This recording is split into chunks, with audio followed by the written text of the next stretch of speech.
You have 68 wins. You cannot 69 Mina.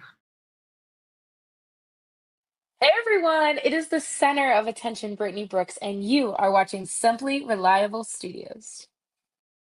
Come on over, Simply. I'm being see, earlier I said something stupid to him, and now this is my receipt. Okay. Sabu's just sabotaging you. Yeah. He sure did. Hijack, yeah, he's taking over. Hijacking is a better word. You're right. Good luck. Shout out to Simply Reliable Studios making their Symphony debut, sponsoring this match and the entire Dragon Kai demonstration. Heyo, this is Jack Cartwheel. You are watching Simply Reliable Studios. Say his name and he appears. I believe in Noah. I believe in Datula. The Meltzer of the multiverse. Who the fuck wants to compare themselves to another? How much of a mark do you have to be? You couldn't even pick a professional athlete. You went with a fucking journalist? Grow up, man. We just want to say thank you to Simply Reliable Studios for voting us as Tag Team of the Year. Of course. Because you know what they say, right? If you can't swim, you're bound to drown. Tonight, she is sponsored by Simply Reliable Studios from Orlando, Florida. She is everybody's favorite BFF, Izzy Marino.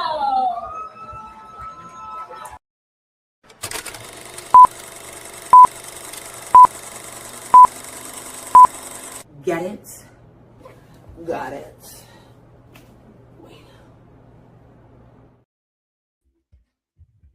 It's Wednesday! You know what that means? The Simple Studios is live once again here, bringing you another special live watching event for the Fall from Redemption. We bring you tonight, Wednesday night, AEW Dynamite from Motor City, Detroit, Michigan. And welcome in once again, everybody, to the Simple Reliable Studios and to our live watch on events. Hello, everybody, and welcome back in here once again to the Simple Reliable Studios. You know what this is. I am the Simple Man, the Simple Brand, the voice of wrestling, great for all things professional wrestling. Damn it. And my name is Noel Foster. Thank you all for tuning in. Please like, subscribe, comment, tell a friend. And you want to dictate the conversation, super chat, or PayPal of passions. It's as simple as that. We got a stacked night of action and fallout ahead here on Dynamite. We will, of course, hear from our AEW World Champion, Kenny Omega, regarding the actions towards Will Ospreay. Now we know it is him versus Will Ospreay at All In. We also will have Willow Nightingale celebrating as the brand new AEW Women's World Champion, as of course Mercedes Moné awaits for her in Wembley Stadium. The rubber of these two women that have defined each other's all-elite career. In trios, as the conglomeration continues to be defending champions, now looking to take down the Demand, who looks to demand this division. AEW Trios titles are on the line just 24 hours later from Sunday, actually, where they were last defended. The It Girl is now the girl of TBS, Maya World, who won this on her birthday, will defend this championship against the goddess of the underworld and the CMLL Women's World Champion, Persephone. Let's see if Persephone becomes a double champ, or does Maya World continue to show why she is not just the It Girl, but TBS's girl. We also have John Moxley defend the AEW Continental Championship against Commander, what's sure to be a high-flying spectacle. How you'll know. As we, of course, have the Don Callis families, Kyle Fletcher, Protostar, AEW International Champion, alongside Brian Cage and Jake Jones. We got a capacity sold out Masonic Temple. Man, I wish I was there live. Taking on Speedball Mike Bailey and Brodito. Of course, Speedball will be taking on Kyle Fletcher for this title at Grand Slam Mexico. Andrade Igalo, now the brand new AEW National Champion, will get right to work in a triple threat match for his title against Jungle Jack Perry and the prodigy Nick Wayne. How you'll know? That's how I know. His first defense tonight. And we will also hear a sit-down interview with the remarkable Renee Paquette, the Young Bucks, Cage and Co. preparing for their first time ever generational tag team encounter for the AEW Tag Team Championships at Wembley Stadium. That and so much more tonight as we bring you in officially to AEW Dynamite. Let's freaking go. And before it actually gets underway, I want to give a shout out to, of course, people behind the scenes that make this all possible. Not just you folks that follow us in some of the studios, but of course, producer man, the regular wrestling JJ Williams, who is right now riding shotgun with me tonight, taking care of all the buttons. And I'm not going to push another button until the next match comes up. as we get ready for everything that's ahead. They just run down the card like I do with you all tonight. Again, stay tuned here with the Survival Studios. We'll have other announcements regarding other upcoming events that we have this week. Watch-alongs, interviews, cinema predicting, and so much more, and an updated watch-along trailer for you all to stay tuned for what's ahead and what we will cover for you here. We're going to be your reliable outlook on all things professional wrestling. But for now, tonight belongs to AEW Dynamite, and will we add more to the arsenal of this incredible roster where the best wrestle? We'll find out here soon enough as AEW is underway and Excalibur, Torch Giovanni, and Taz are there at ringside as we look back at the fall of what was a remarkable redemption in a number of ways, including, of course, shockers, including, of course, Kenny Omega dropping the Will Ospreay after he saved him unawareingly from a suffocation. It was Will Ospreay whose actions last night showed truly what he wanted to ride or die with, and he wanted to ride or die on his own morals, as Jon Moxley wanted Will Ospreay to pull the trigger, but he didn't. And of course, I'm never alone. There's always people to annoy me here and at half speed of a brain. So please welcome one half the Canadian connection from Canada to America across the Mackinac Bridge, Mr. Avatar Man. Shout out to the missus. Nick Ferrante, the king of food. Nick, how are you? I'm good. I just literally came on to let you know I will be with you in just a moment. I'm just doing something, getting stuff ready. So I will be back in just a sec, okay? That's fine. All right. I'll see you guys in a bit. All right. Looks like Jon Moxley was apoplectic regarding Will Ospreay's actions here. Get a little bit of a backstage exclusive post-show.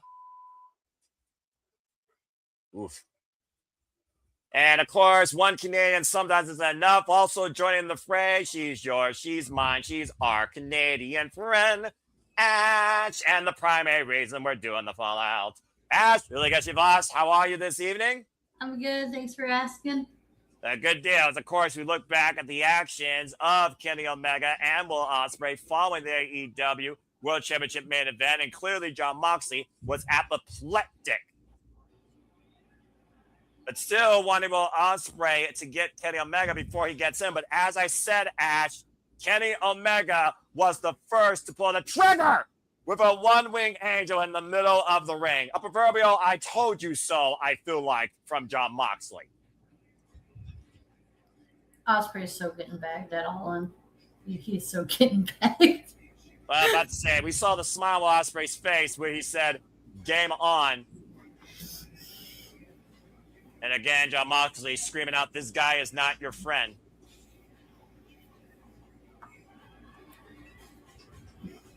Trying to eradicate everything he's worked for his entire life.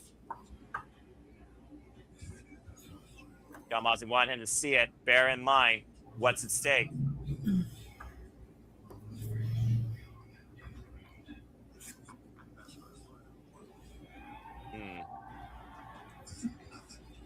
Now, baby, the best wrestler in the world with nothing to lose. Ospreay is truly on deaf ground. As we go outside, the remarkable Renee Paquette. Oh, trying to catch up with Will Ospreay and Billy Goat, the Bronx. Oh my god, the classic movie trope of Billy, you get the right place at the right time in the back alley. Of course, I made Death Riders! And you can only imagine what's going through their minds. Was everything since April? For nothing. Cheers. Especially disbelief. Oh, damn! Just robbed Garcia! And Moxley restraining the troops.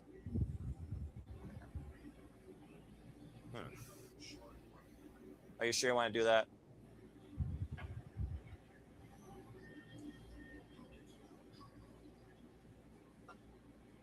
Now, this is early eye to eye.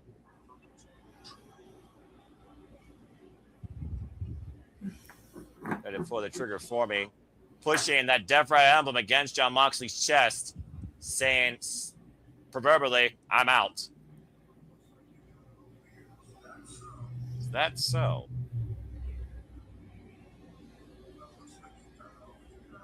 Looks like you got it all figured out then.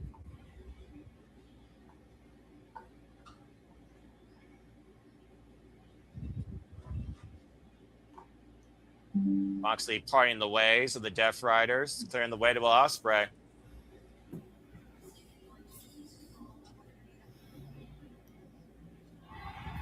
All I know, Ospreay, watch your back.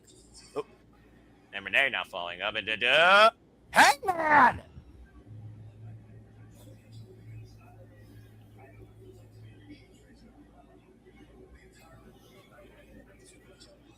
Just want to catch up. It feels to be in your shoes right now. Cowboy Shishnak might go down to Detroit, Michigan. You let me feel.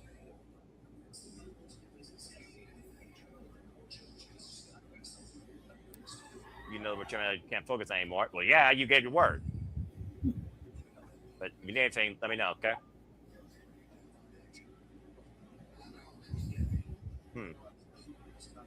United Empire Boys mad at me. Death Riders ripping out my neck. And I don't trust Kenny. So I can't trust you. Ooh. I'm going to do this on my own. Oh. Wait a minute. I know look in your face. You one of the best I've been in the ring with, for real? Sometimes the sign is that you believe it.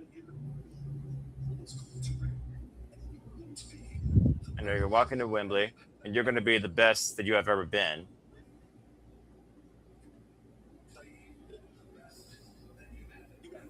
You got this.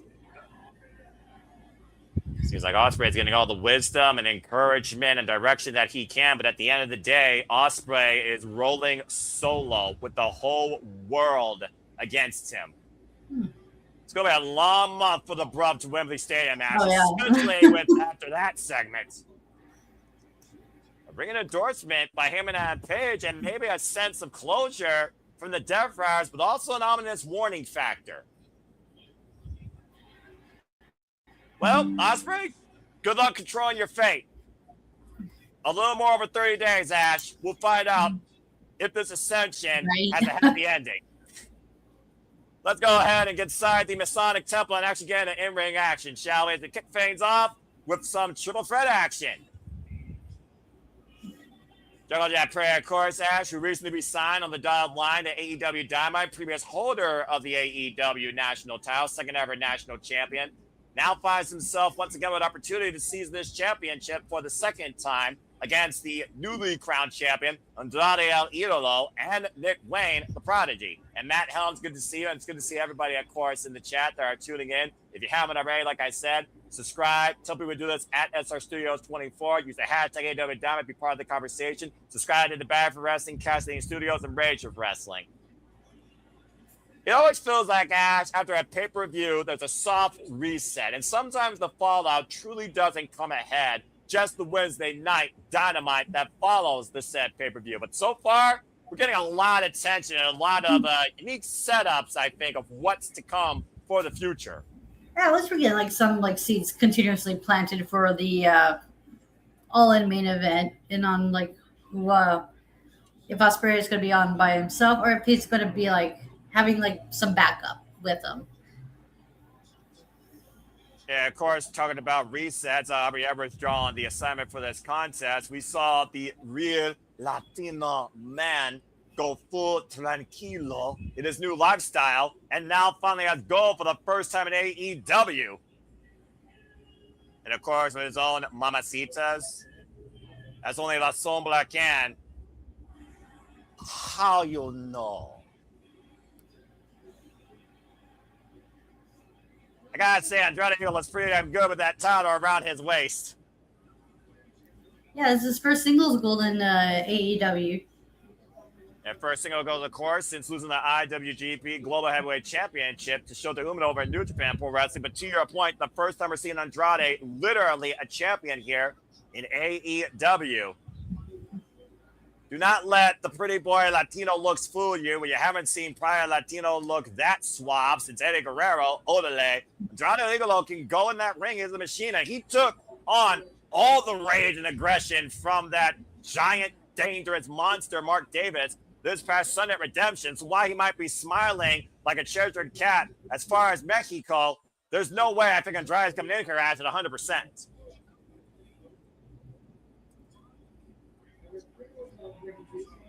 Yeah, it's like right out the gate, they're having like defending in a triple threat. I mean, hey, the work never stops in the professional wrestling business, right? And for Andrade, he probably welcomes this opportunity.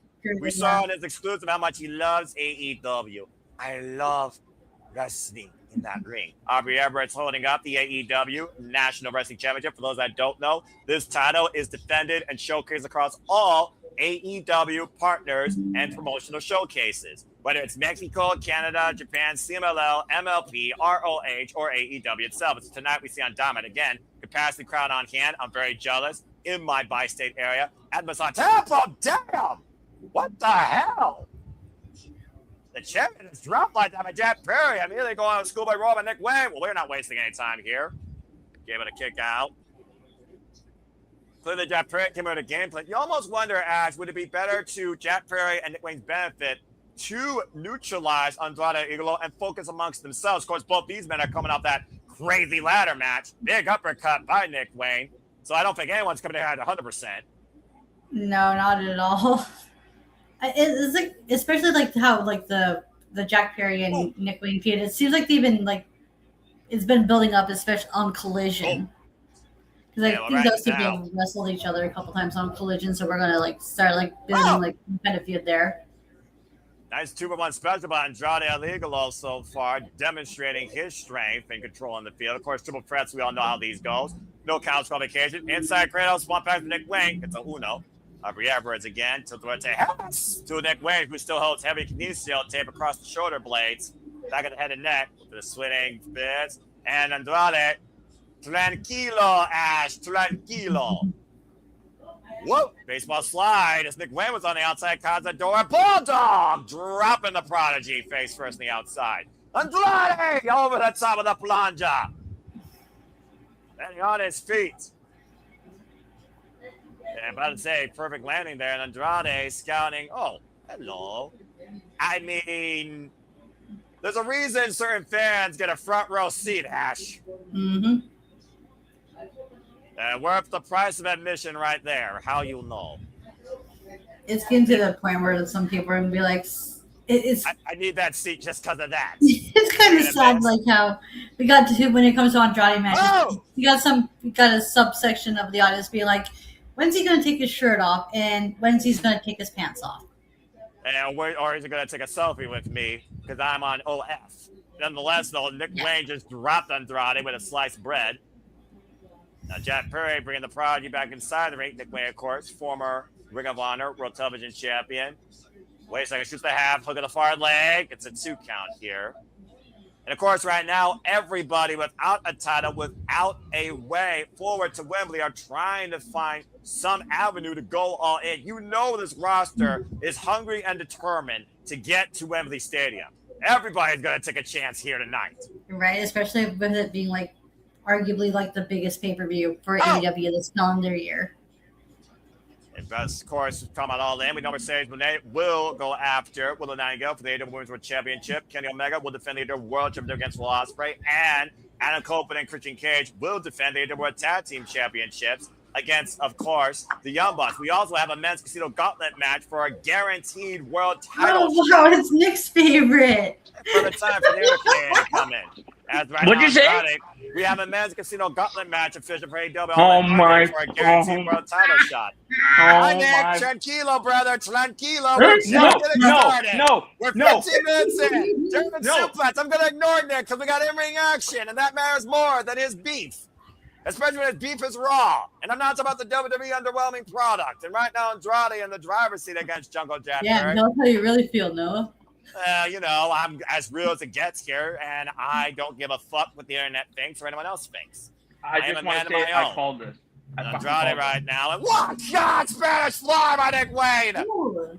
That Perry with the running shotgun drop kick, and all 3 men down for the time being. I do love me a good Spanish fly, like especially a well-executed one.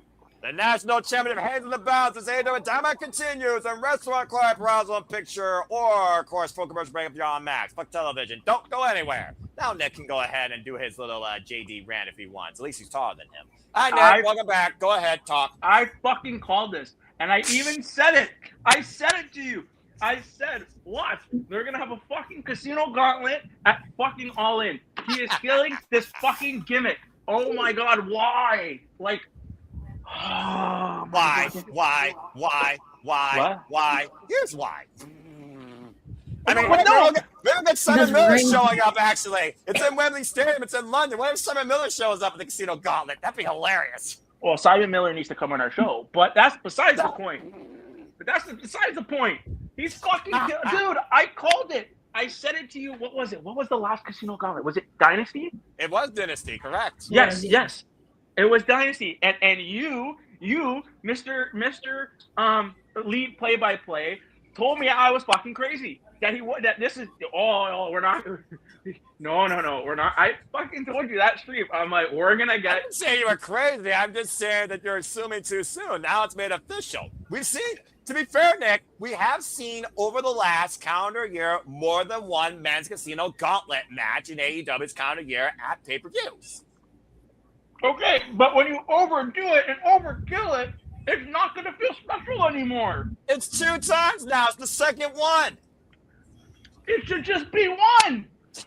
It should just be one. It should be. Listen, I know you hate when I compare. I know you hate when people compare. And I'm not trying. You know, bananas and oranges, it's whatever. I mean, again, I don't hate. I just appreciate what I appreciate. And to the rest that don't like it, fuck off. Go ahead. Well, listen. I know we can't compare, and you don't like comparing products. But the casino gauntlet, at one time or another, it felt special. The more you do something, the more it's not going to feel special. This should have been, the casino gauntlet is such an ingenious idea and something that AEW has made their own. Make it feel special. It should be, I understand, we don't want to compare to WWE, but this should be their Money in the Bank. This should be not a fucking whole event for it. It should be once a year, and you get a title shot for 365 days, and it fucking expires. We don't need this. We don't need an overabundance of it, because you just kill it. You just kill the specialty of it. This is why I'm scared of him doing Death's Door so much. I hope Death's Door is only at Forbidden Door, and that's it. All right, fair enough. And hey, it's a fair take. And again, we'll see what happens when we go to Wembley. If we return back on AEW Dynamite. Great job, by the way, keeping that within the commercial break. As the AEW National Championship's on the line. Nick Wayne right now, isolated with Jack Perry on the top rope. Again, folks, we are in for a red-hot fallout of action tonight, and you might see somebody else added to the arsenal of this roster. Of course, to Ash's point, Jack Perry already has a pinfall win over Nick Wayne on Collision just a couple weeks ago, and Andrade hung up awkwardly across the top rope here. I don't necessarily see a title change, but I am curious to see who could become more of a long-term rival amongst themselves here. Big power bomb on Andrade to Nick Wayne. That's not going to help the back of his head and neck for that kinesio tape. Yeah, I have Andrade. I have a feeling John Andrade is going to retain because Nick Wayne and Jungle Boy are going to be too caught up with in the animosity they have towards each other. And that's kind of ironic considering they've only had one singles match with each other. In fact, Jungle Jack Perry and Nick Wayne never met each other before in the ring before that match on Collision. Jack Perry right now trying to fight back. Of course, former AEW Tag Team Champion, former TNT Champion, AEW National Champion. Andrade would land the caught Nick Wayne with the Enziguri. Gamaguri, excuse me. And now Jack Perry off the top rope. Take to the floor. Andrade crashed and burned, and Nick Wayne falls into the tope destroyer. Damn! I love how I'm a little bit ahead of you guys. So it works. Hey, that's all good. That's a different type of reaction right there, and obviously there was a different chain reaction to that offense by all three men. Ash, jeez. Detroit, of course, is always such an awesome city for wrestling. They never disappoint when it comes to their energy. Just ask about his promotion at WR near the Detroit area. I know we don't want a title change, but if you want to maybe rattle some cages over here. Oh! I would. I mean, we know according to certain outlets that suplex. MJF will be And it factored hit the leg into. too. Oh, and Jeff Perry saves it. Continue. That he'll be MJF will be factored into All In plans. I wonder if MJF costs Andrade the title. That would How be you'll know. how you know. How you'll know. Well, I mean, again, we know that Andrade Idolo, to your point, is still in possession of MJF's Dynamite Diamond Ring, and we haven't seen that scumbag since he lost to Triple B at Beach Break. Andrade moving really slowly after that big splash to the back following that Tijeras by Jack Perry, and Nick Wayne right now just instigating Jungle Jack Perry. Big shots. Open palm strikes, the perspiration flies down the Masonic Temple. Oh, man. Big slap returning kind by Nick Wayne. And then clearly, that's just how fired up these two men are to get the better of one another. To your point, Ash, right now, teeing off, and Andrade, fight facing both men. Knife edge shot to Jeff Perry and Nick Wayne. Of course, Andrade, the heavier-handed individual. Ran to double super kick, falls for one. God, one boom out with a lariat. And Nick Wayne and Jeff Perry in one fell swoop, taken down by El Idolo, and all three men down again.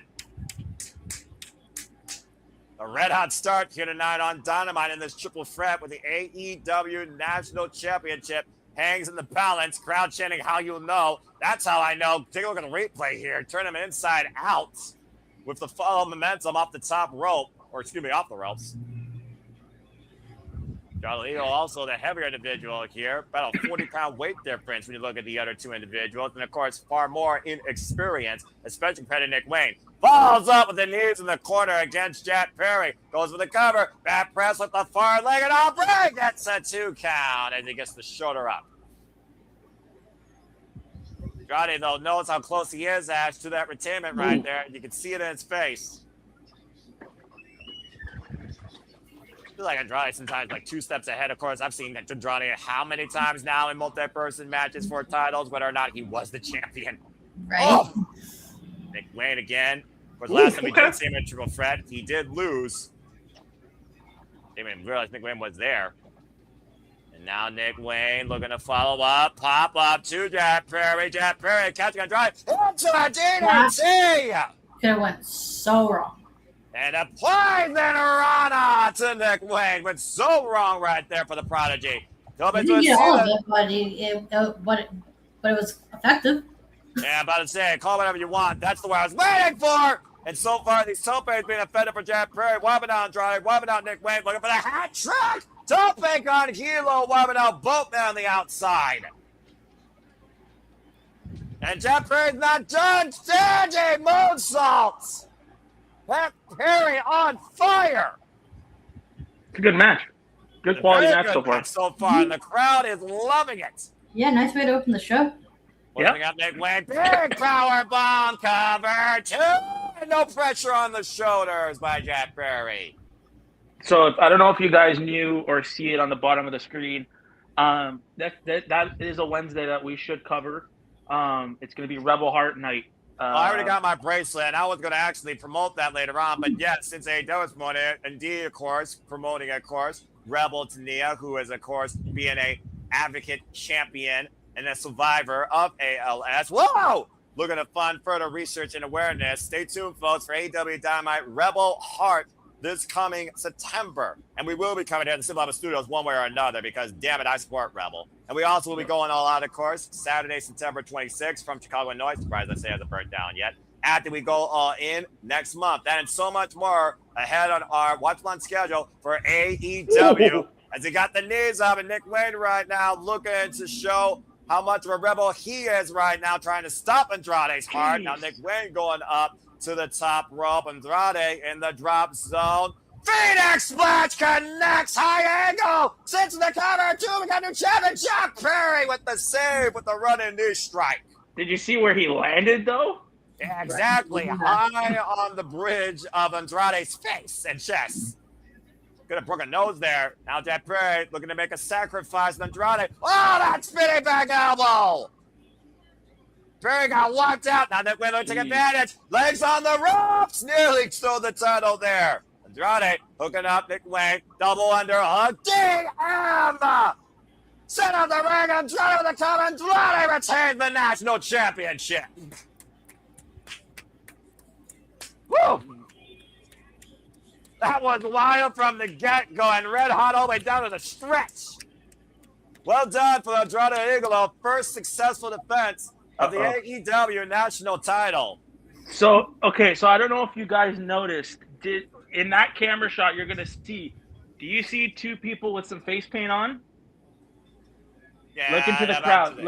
Look into the crowd. Yeah, I do see that. Probably Insane Clown Posse fans. You know who that is? No. That is Violent J and the Clown Force from Shaggy Two Dope. From JCW. Yeah, that's what the Insane Clown Posse. Yeah, that's why I said that nonsense. Violent J and Shaggy Two Dope. Right. I only know their names because my mom used to be friends with a big fan of Insane Clown Posse. Anyway, let's go down to Tony Giovanni inside the ring right now with Andrade.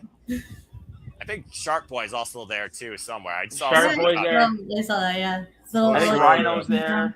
Of course, it's friggin' Detroit. Might as well be the mayor of Detroit. I feel tranquilo. Of course he does. You know why? Because I have screw MGF as he kisses that Dynamite diamond ring, foreshadowing. Mm-hmm. Good to see you, Safed. Good to see you, Darren. Ooh. I could find anyone, but I will be the best national champion ever. Well, considering you're the fourth, it's a short legacy. Right. But a hell of a start.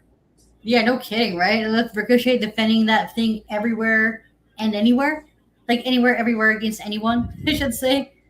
I'm about to say, who says Andrade only wants one title? Be a qualifying match next week in your hometown of Mexico. Oh, for the number one position. Interesting. Something you think you would like?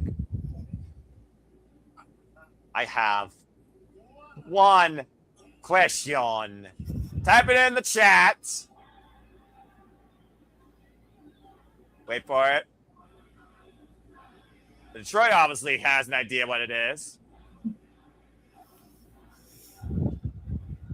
I can't believe how great this phrase is over.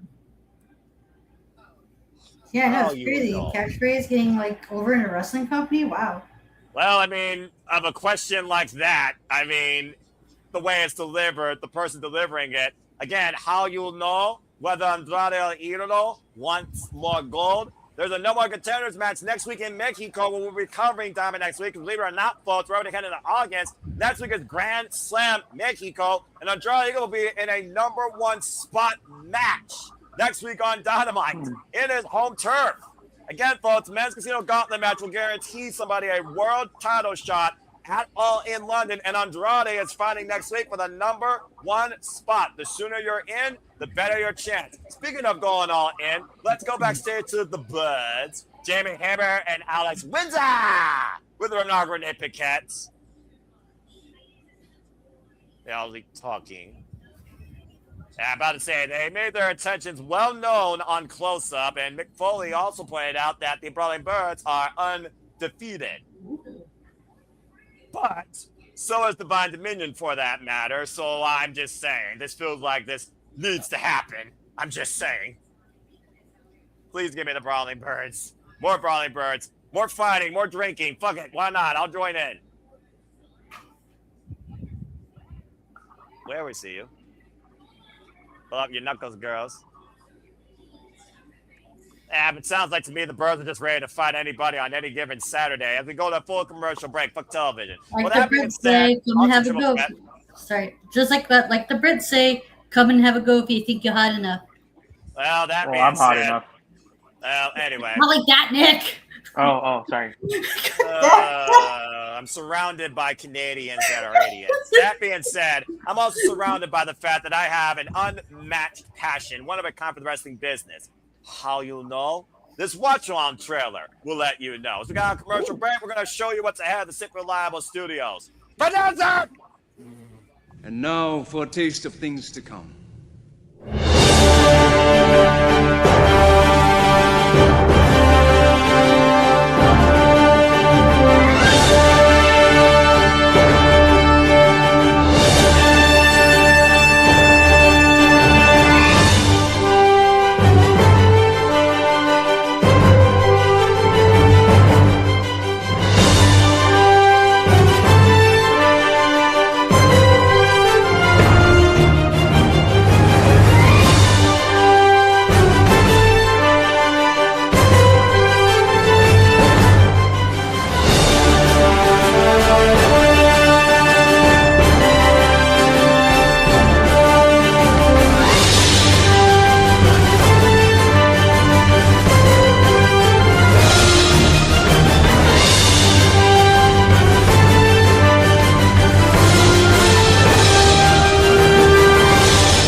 And as always, it's about studios. That trailer reminds you here we encompass, embrace, celebrate, engage, pontificate, analyze, criticize, and react to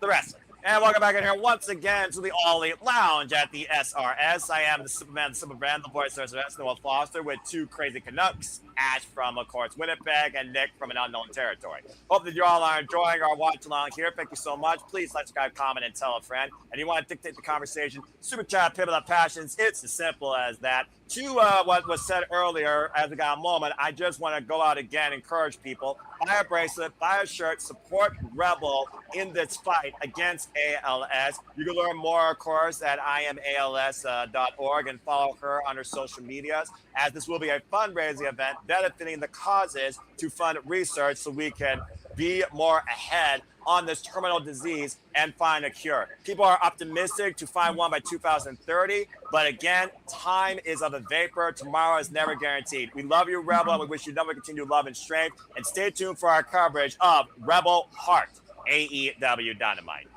where, of course, AEW, we're in this together. As we go backstage, we find several members of the Don Callis family together, including the protostar Kyle Fletcher, who is still AEW National Champion, and the defeated Kevin Knight, who has already elapsed Fletcher's best TNT run and is still the TNT champion.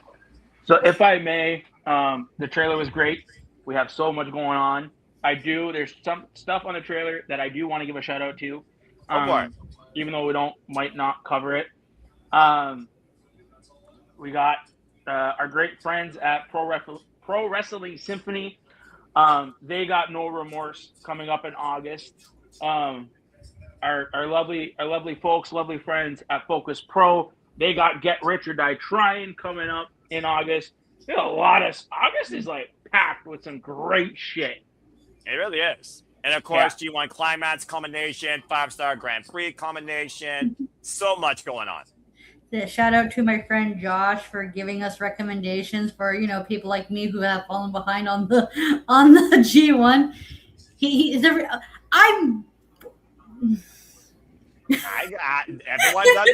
Everyone doesn't know. So again, I'm going to rattle her because I am sitting on Pro Wrestling, who's followed every day and caught up every day and finished just today's action. But anyway, Wayne Okada, speaking of New Japan. Yes. The next day will stay in the family. Interesting words. Well, do you see the way Kyle Fletcher looks at Okada? Like I said, when it comes to Kazuchika Okada, he's young boy everybody that tries to make a mockery of him. That being said, that being said, say the full name of the current still AEW International Champion. We can head back inside for trios action.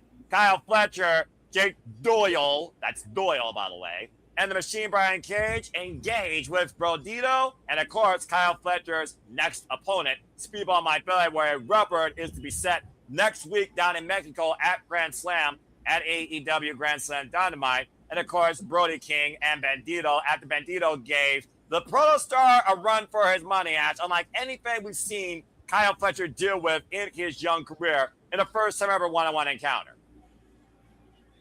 Sorry, against who? Kyle Fletcher and Bandito, remember? Oh, yeah, that was such a good match. That was so good. Yeah. That's so good. And Kyle Fletcher, of course, proving that he doesn't need the family to actually get a win and show how great he actually is. Don Callis right now seems to be keeping Kyle Fletcher and Kevin Knight in line. But like I said, that subtle walk by Kazuchika Okada, I still think that Kyle and Okada are not quite on the same page yet. I mean, when you rainmaker somebody, it's going to take more than a week to probably recover from that, mentally and physically. I'm just saying.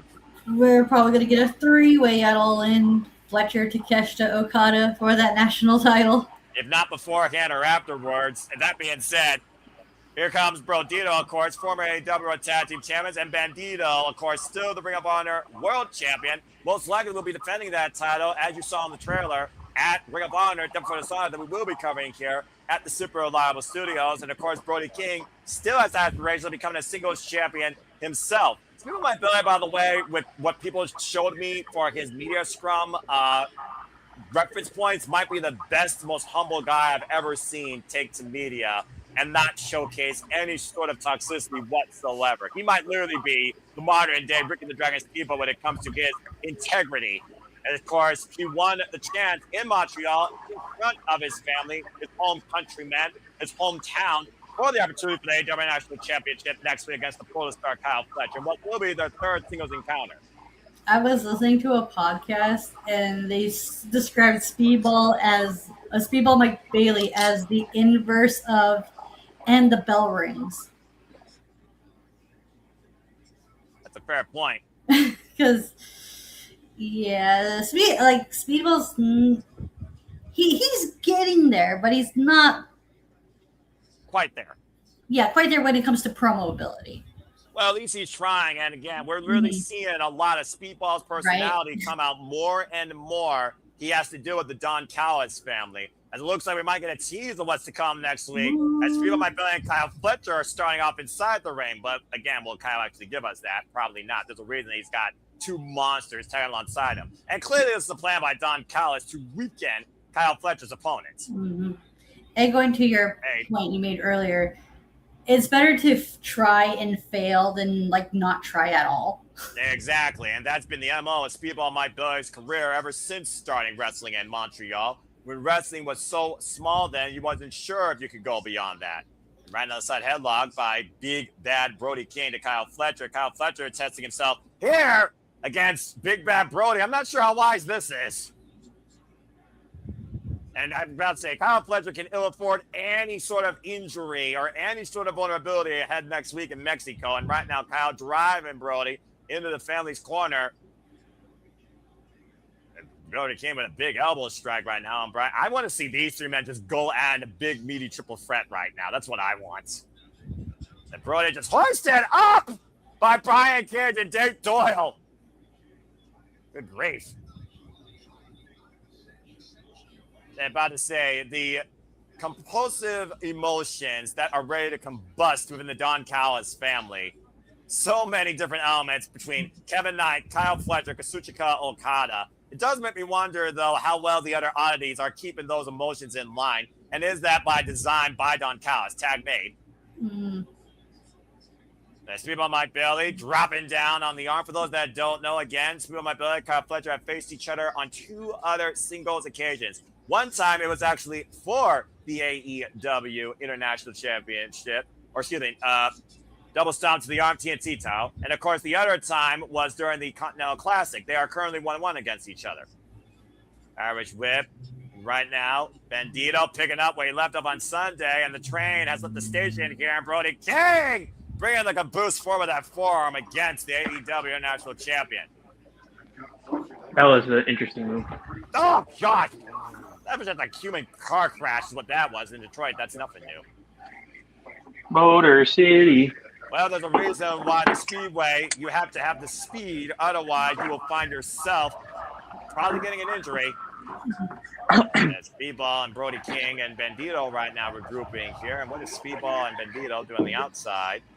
Kyle Fletcher right now trying to get better at Brody. Dexter needs the clothesline. Dexter the clothesline again. Speed on his side. What? God!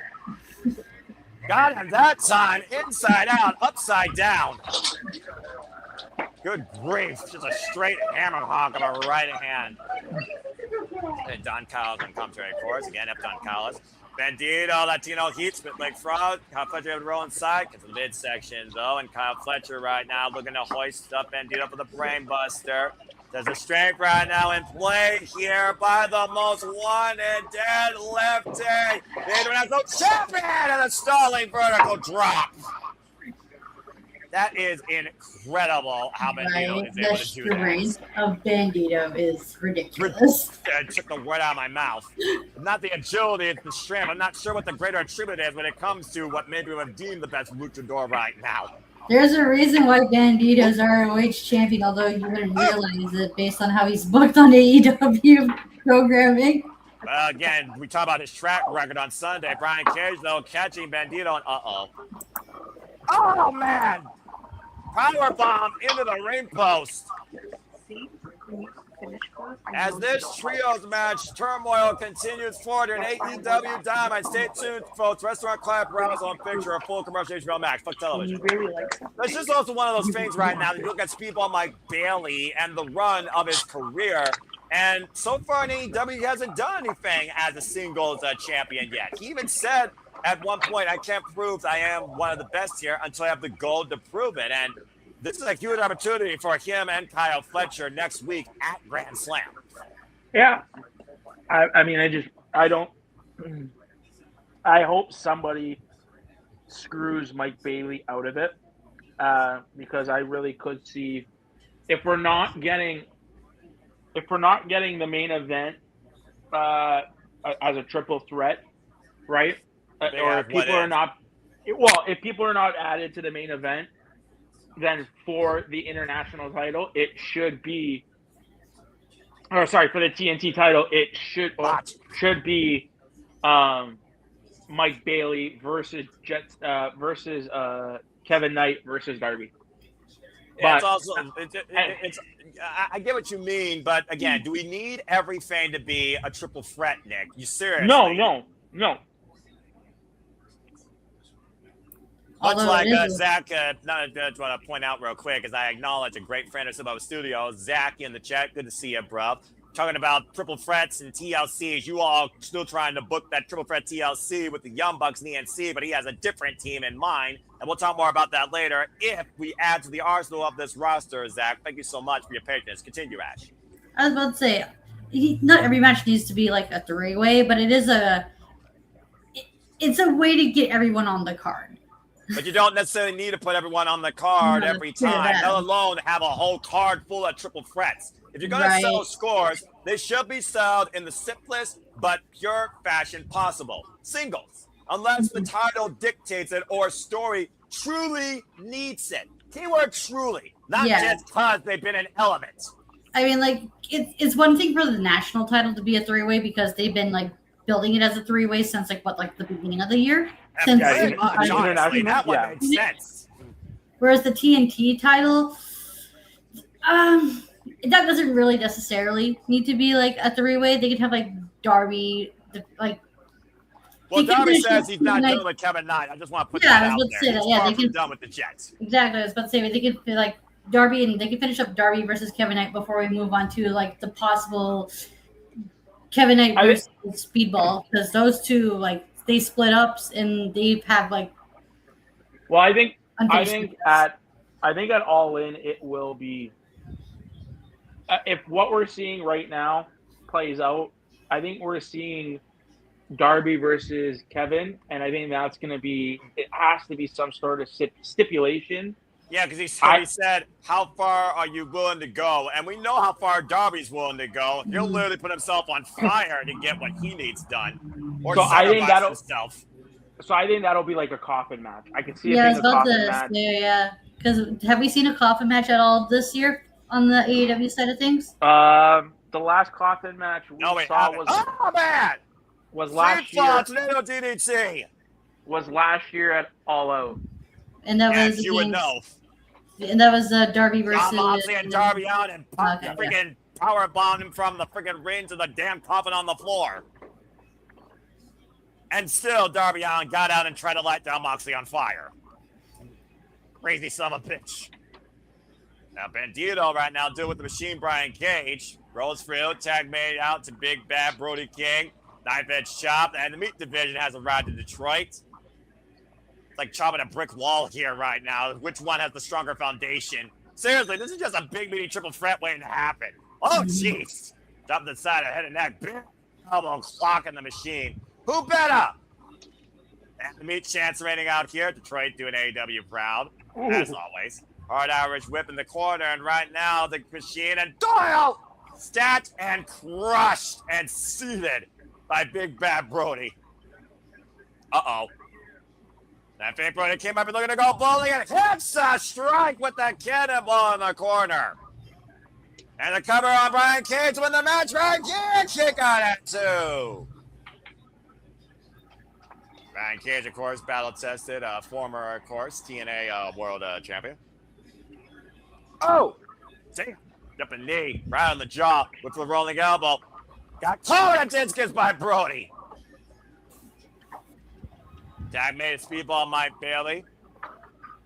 Now Speedball back inside the ring, looking to follow through. And of course, Speedball said at one point he would not stop until he goes for every member of the Don God's family. Whip for the Revolution knees, and Brian Cage gets out of the way. Now the machine hoisting up Speedball into the buckle bomb in the family's corner. Tag made to Kyle Fletcher.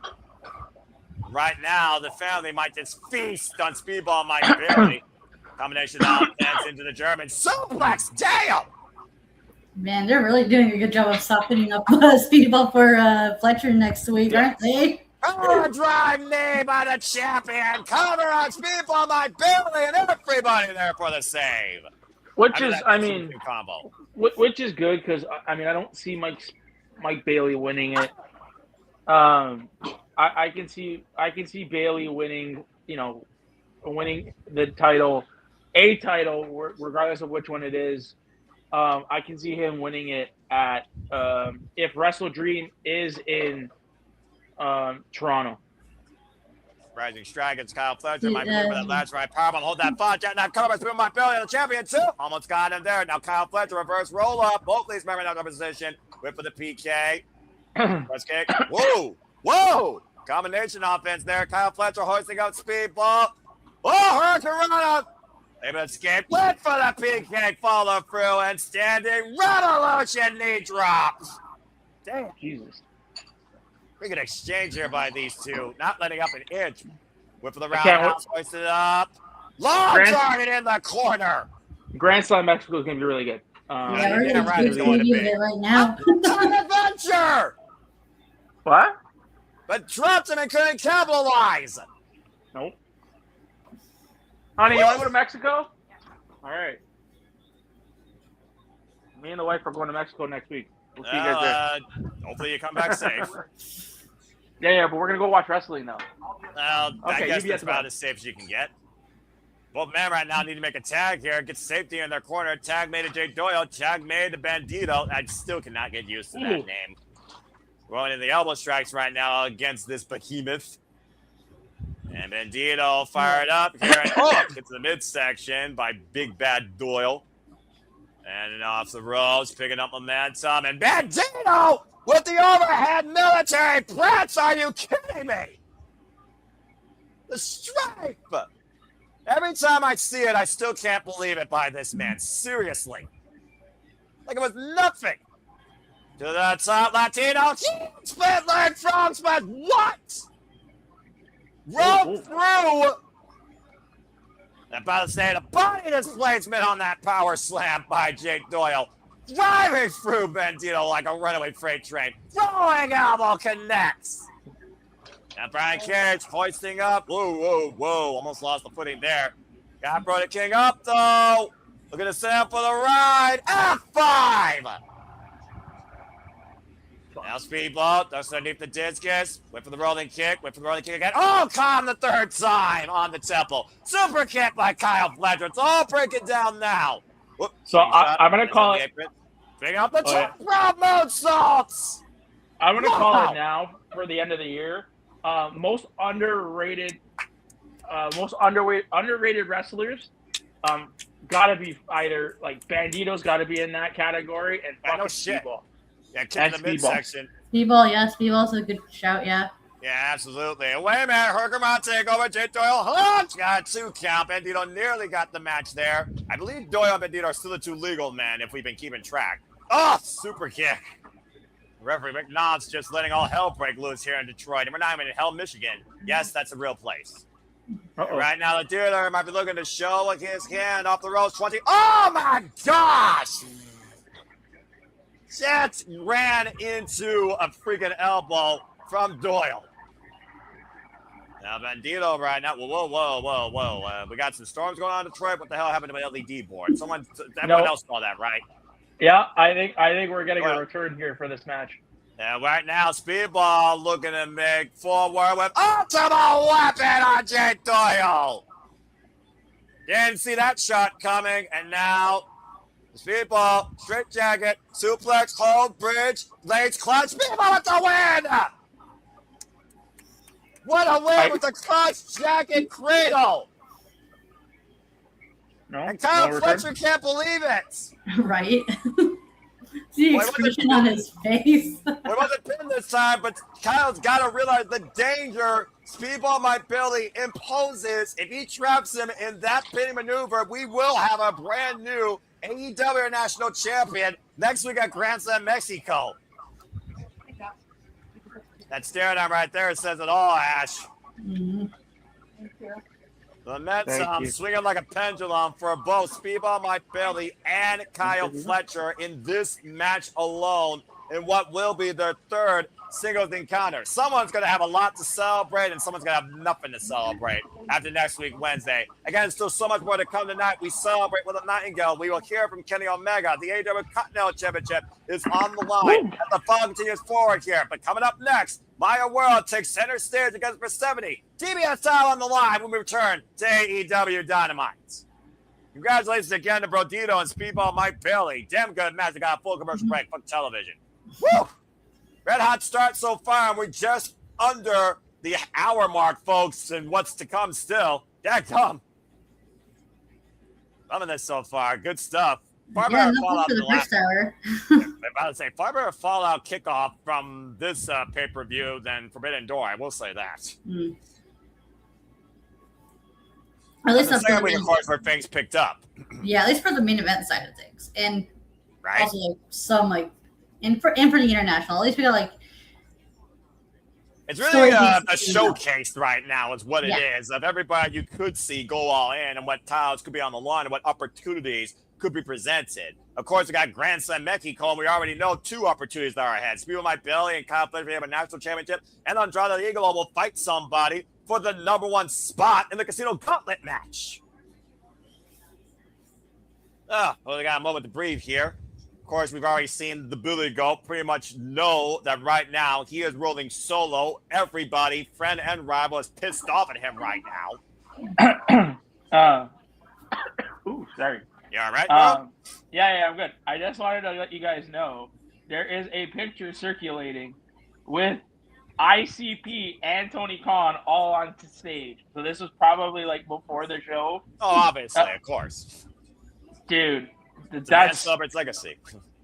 Hey man, he's trying to bring the business together, I guess. Like, it's good on him for doing it. I mean, hey, with what AEW does that we haven't seen in who knows how long, I am forever grateful for it. That's all I'm going to say. This is where my passion comes out at its highest degree. This is where the blank wrestle. I don't necessarily go with the trouble the best, but at the end of the day, you don't get more quality and ring work than this right now from a wrestling company on a regular basis. But again, that's just one aspect. There's so many aspects of the business, and that's what makes the entire wrestling business what it is. Whether or not you agree with somebody else, how constructive you are versus how critical you are, that's your own bias. That being said, again, stay tuned next time that me and Ash have a simple session. We will, of course, keep you in tune with that exclusively at the Cineman's brand and Bag for Wrestling. And also stay tuned for me and Papadino to break down the prediction league scores for the All Elite League, including your place, Young Bat.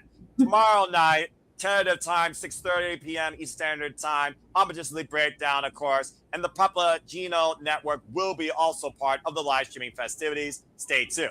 As, of course, the Simple Studios keeps you in tune with all things wrestling. Stay tuned also for the Conduit of Kana, Kyra McKenna, to return back here for another SRS interview. Of course, the current Pro Wrestling City Women's Champion and the now Spark Joshi Pacific Atlantic Champion as well. I'm just waiting for her to take on Hazuki. That and so much more still to come here, of course, courtesy of SR Studios. As we get ready for the other half of tonight's wild edition of AEW Dynamite. Speaking of which, welcome back, everybody, inside Detroit, Michigan, in a capacity crowd at the Masonic Temples. We are your countdown here. 32 days away from going from the Cathedral of Football to Cathedral of Professional Wrestling, all in London in Wembley Stadium. Shout out to Excalibur, Taz, and Tony Giovanni, of course, that are the correspondents at commentary for All Elite Wrestling. Let's go ahead now and see what words we got here for this generational tag team clash. And let's sit down with Nate Paquette, with Cajun Cope and the Young Bucks. They will face off for the first time ever. You know, when I thought about what is in this wrestling business, this was one of those I did not necessarily think about because I wouldn't think it would come to mind, but here we are. It's a reality now. Two generations finally colliding for the richest prize in AEW on a foundation that they hold so near and dear, tag team wrestling. Yeah, as like an argument can be made for like both teams over like who's the best tag team of all time, because I hear Young Bucks get brought up a lot, and same with Edge and Christian. And you know this is going to be a mutual honor at the heart, at least for three of these men. Christian Cage, though, stone-faced, freaking fun of the year, apparently. He never will necessarily show that level of respect. But to your point, Christian Cage and Adam Coleman's got to be aware of what the Young Bucks have done in this business, let alone here in AEW. Again, they are former three-time AEW tag team champions. Mutual respect, but who's got more pressure? Keep tag team wrestling alive. Mutual respect for having you done. And again, for the most part, the Young Bucks have really wanted to make tag team wrestling a centerpiece here in All Elite Wrestling, and they have more times over, even if they have not been involved. Tag team wrestling has been a forefront here at Foundation in AEW more times over than I can count. At least like in this, like recently, because there have been times, especially like oh yeah, there were definitely down times. Yeah. And I say it with all sincerity. Christian Cage's sincerity. We didn't come back to do a Retirement to the Greatest Hits tour. Did this to prove we are the best tag team of our generation. But we're the best tag team of your generation as well. There's the word I was waiting for. Generational tag team encounter.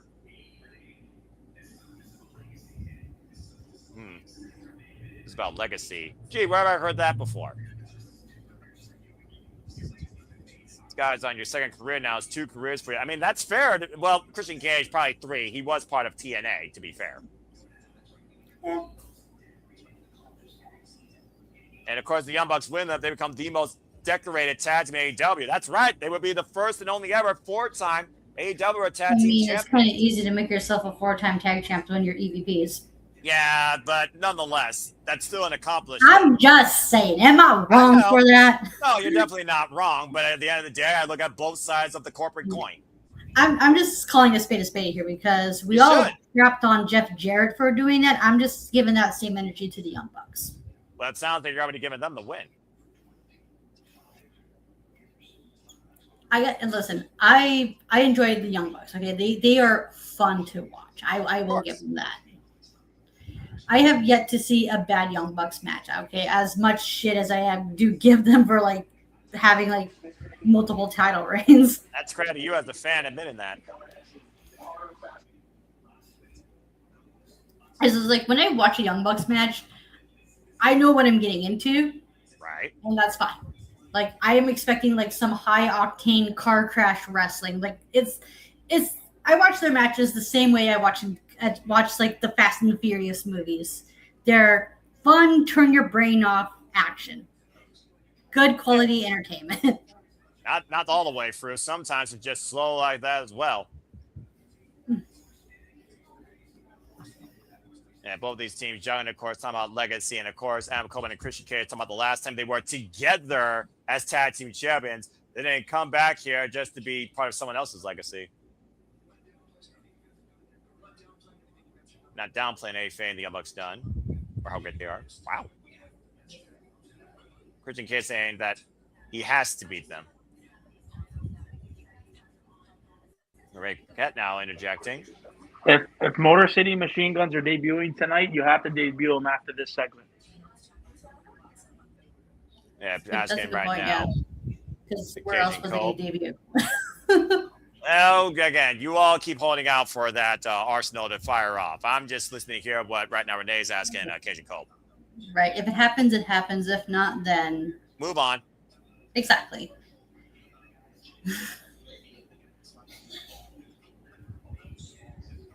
And Renee basically just asking what the win would mean for each team here, of course. For a real chip on their shoulder the Young Bucks has. You don't have the machine behind this is what we do. But you are more taller than us, more experienced than us. It's taller than us.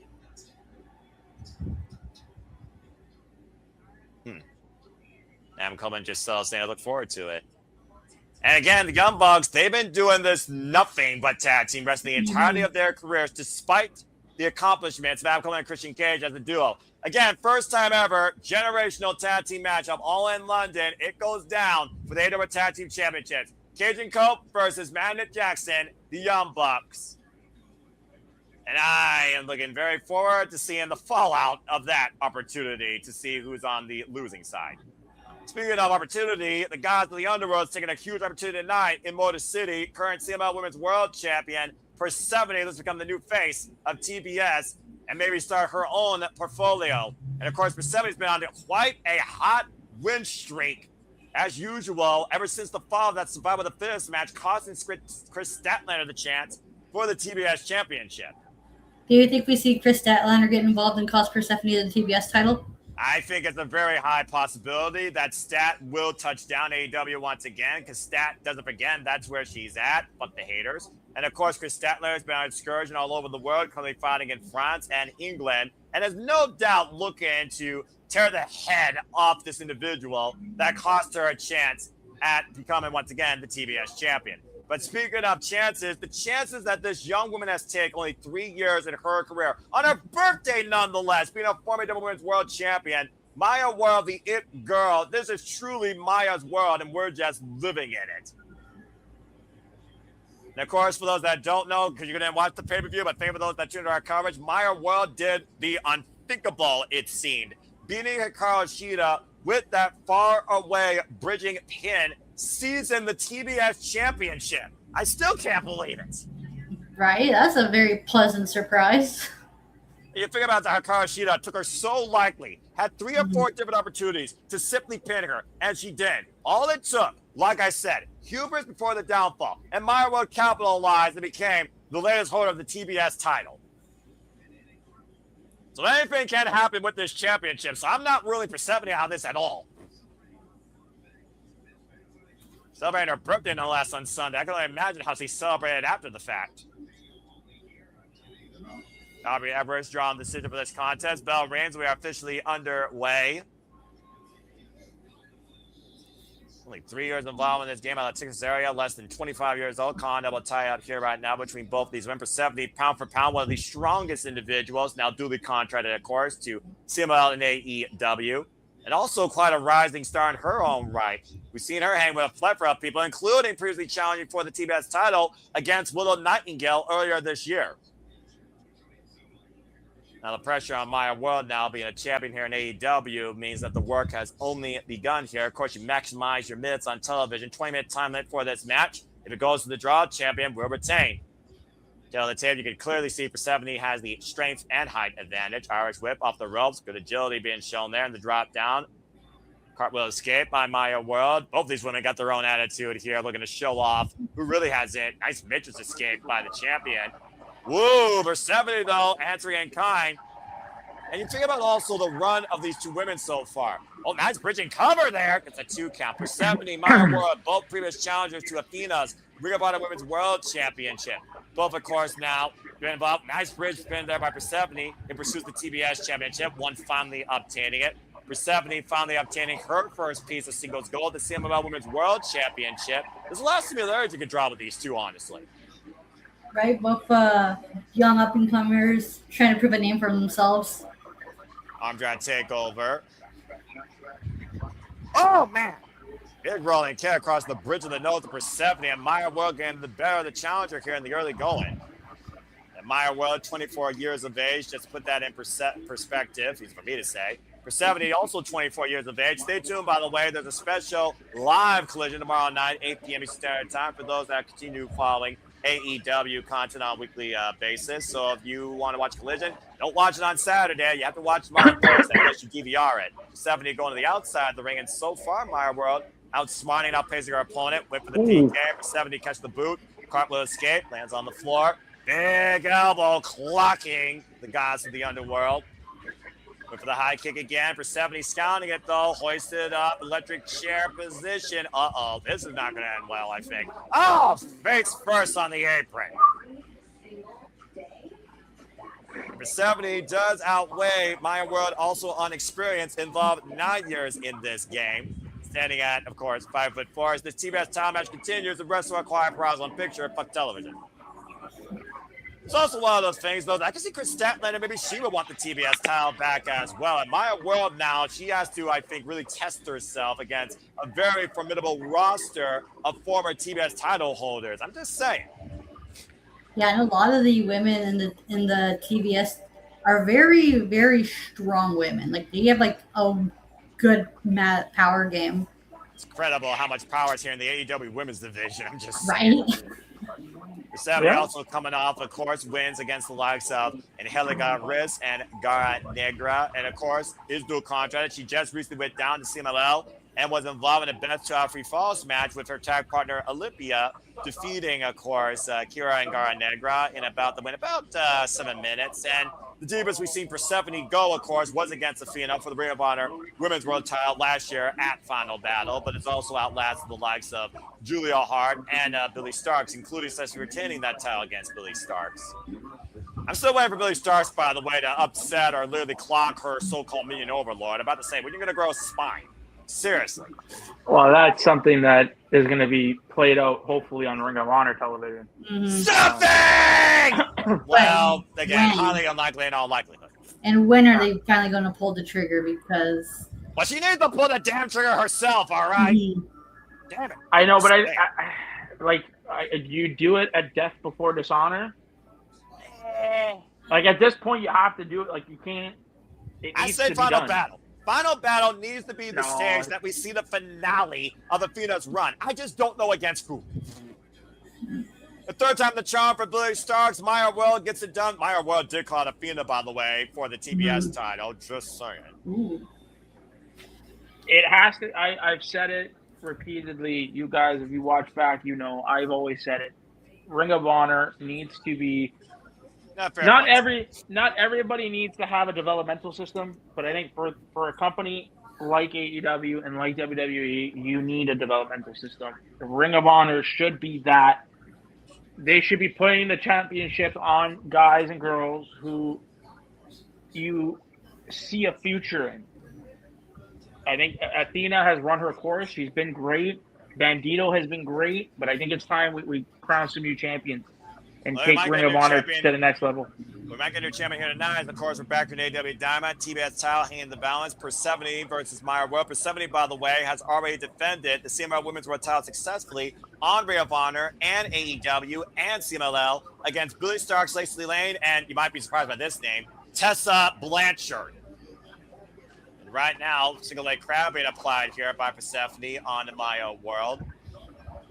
And that's the thing about these like long title reigns. It's just that when the champion eventually loses the title, who do you have built up and ready for them, and also rebuilt, especially if they've gone through like multiple of the same opponents. Like 2 roll up cover. It's a 1 count. Well, the fact of the matter, though, Hikaru Shida, she went through what? 2 opponents, lost her 3rd defense cover here in a 2 count. She was only champion for 25 days. And 7 just screaming down at Maya World, just clocking her.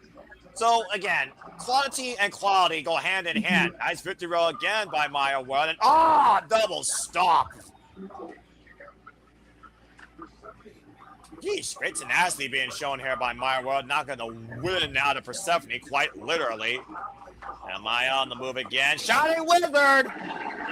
And doing what it takes. Cover, hook of the near leg. Gets a 2 count there on Persephone. Well, that being said, though, I mean, the Persephone shocks us here tonight in Detroit. What does that say about Maya World's opportunities that she's taken and the win she got on Sunday? I mean, it'd be interesting to see this title change. Like, if Persephone wins it tonight, then, I mean, Persephone drops it, let's say, in a couple weeks to somebody else, and then maybe you do a fatal 4-way for the TBS title at All In. And Power 70 coming to play with the faraway throw to Maya World to the outside of the ring and a beautiful kip up. There's 70 right now, needless to say.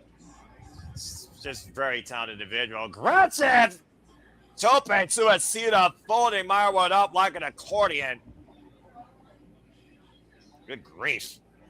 I'll tell you what, this freaking crazy woman gets off and goes in the 2nd gear. She's hard to stop. Maya World was looking for that baseball slide, and Persephone able to catch her, kick to the midsection, and and hoisted up. Woo! They're able to get out of harm's way. Probably looking for that Razor's Edge. Now look at Persephone for that tornado DDT on the floor. I love how they're giving these women time. I like it. Mm-hmm. Yeah, well, again, it goes back to the potential of the AEW women's division. And we really see Persephone really own her own potential in seizing every opportunity she can here, much like Maya World. Maya World, of course, out of the fact that it was a family tragedy, but that didn't stop her. Watch out that short range lariat, Mike. And Persephone trying to not be just a talking point here, but be the point. Who really is the it girl in this match right now?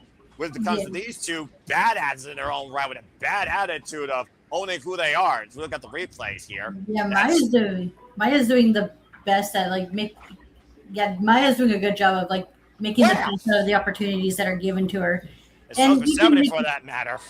And you can also make the argument that High End's probably doing the same thing, but just not like on a grander scale because not everyone watches Ring of Honor, sadly. Yeah, of course, she wants to fight more Marvelous girls. For all I know, she's probably in Japan right now. Fisherman hook of the leg. German suplex with a bridge. High angle too. Whoa, that was close. Persephone a little bit apathetic that that didn't do it there. And this is the one thing I will say about Maya World versus Persephone. Persephone, moreover than not, we've seen her get emotionally rattled. Deeper a match goes when she doesn't get the decision. We're starting to see that come forward here, and it's cost her more often than not. Yeah, I was about to say that. Yeah, that's usually her downfall in these matches. Persephone falls in, and Maya World got the boots up and just drove Persephone down. And now Maya looking to spring up, 2nd rope, split moonsault connects. Close inside the ropes, though. Wait a second. Oh, shit. Rita! What the hell is she doing here? And she brought the candlestick in play. That's freaking sore loser from Sunday who had a hissy fit, and right now everybody is trying to get Sheeta out of here. This is none of her concern right now. There's Statlander. There she is. And right now, Maya World, Chris Statlander! The woman that literally got screwed by Sheeta and by Persephone. Meanwhile, Maya World, far away from suplex, bridge pin, and Maya World retains the TBS championship. Karma's a bitch. Give me Persephone, Maya World, Chris Statlander, Sheeta, 4-way at All In. I'll take it. Sheeta versus Statlander in a non-title match. I mean, I'm about to say, I'll take any of these 4 women because this is women's professional wrestling, damn it. And Cheetah's like, hey, you know what? This is what happens when you friggin' mess with me. Statlander with a bit of revenge and endorsing the brand new TBS champion. Statlander's return to AEW, and Sheeta Persephone, you are going to regret it, and you already have. First to 7th defense for the TBS champion, and of course, as I said, Payback is a bitch, or in this case, a cosmic killer. Congratulations, Maya. Welcome back, Stat. first defense for Maya, and hopefully many more to come. Well, here's hoping, but if she calls out Athena, it might be over sooner rather than later. Speaking of former champions with a defensive run, Dunk Sulamar Davis is 10 pounds lighter. And it looks like he's losing his mind. I need to do something about it. That means you number one contender and Tane.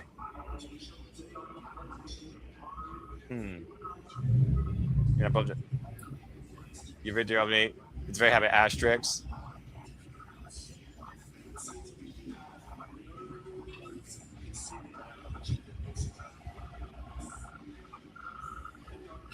I leave the Cause family alone. And you and I step here next week at Grand Slam.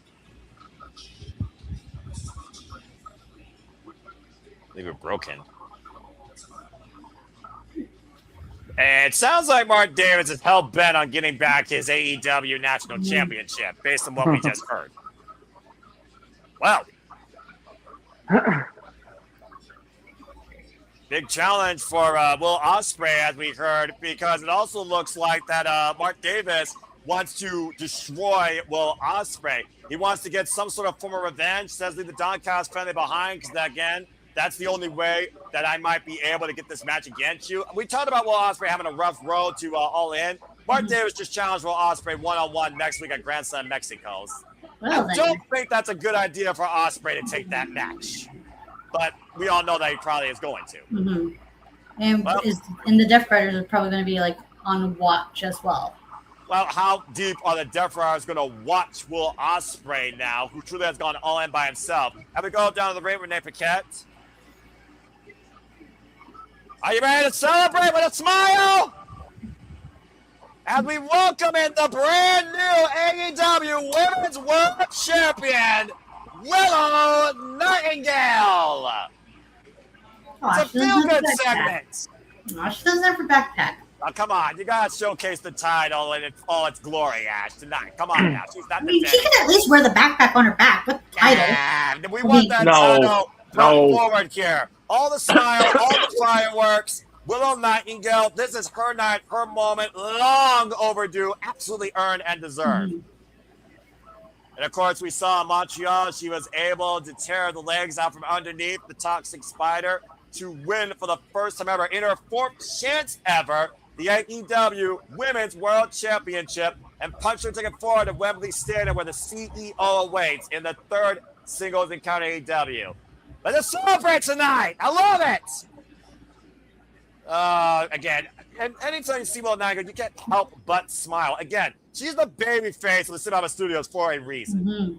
And probably the baby face right now of AEW and for most of the wrestling business. A champion that has earned, not just simply given. And you know she's going to do something with it. Let's go down to Renee Paquette now as she speaks with Will Nightingale. Oh. Crowd chanting, you deserve it. Absolutely agree. Look at that sign. That's a cute sign. Yeah, there's like a lot of signs for Willow here in Detroit. And also, she's the first Grand Slam Women's Champion AEW. She's held all three. What a moment and what an achievement for someone that recently signed AEW and has been dealing with depression for the better part of a year. Truly a story of victory. All these signs basically right now, young men and women and older alike smiling. Willow Nightingale barely can contain herself. Right? I don't blame her. I'm not one to usually smile unless I feel something good for professional wrestling, but this is actually bringing a smile to my face. Don't get used to it. Soak it in, Willow. Again, I wish I was there live tonight. You and me both. Oh, well, hello. About to say, if there was a segment you should be on for, the biggest advocate for Willow Nightingale, ladies and gentlemen, American Wrestling, J.J. Williams. As Willow Nightingale takes to the mic. Living her dream. Feel like we're living that dream with her.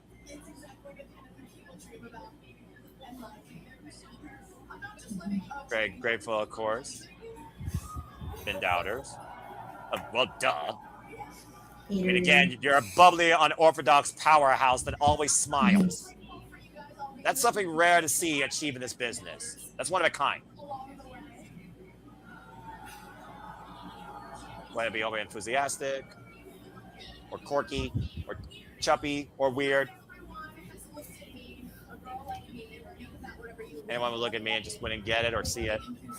Yeah, I know that feeling too well, man. I tell you, I feel you. Say, Ash, how many times do you say you could relate to Willow Nightingale?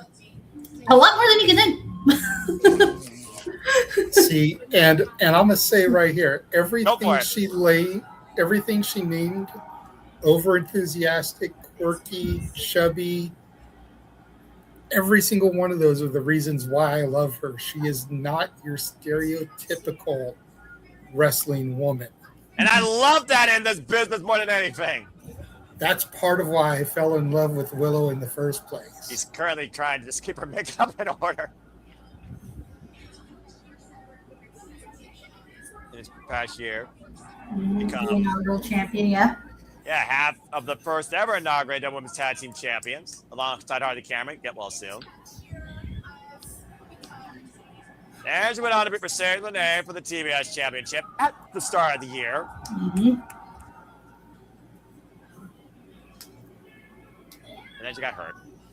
And with the AC apparently, and unknown to the severity of the injury, thankfully not requiring surgery, it took her to a very dark place.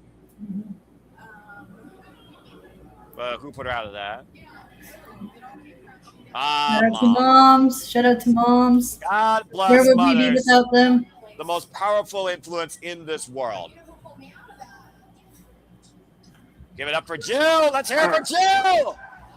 I have a question to ask. Maybe somebody can help me riddle me this, riddle me that. Wait till this is done. Yes, please. You can hear sit God here. damn it! I actually came on camera, Nick. You can wait until I'm gone. Okay. Warrior Princess fight. Fought again Casino Gauntlet.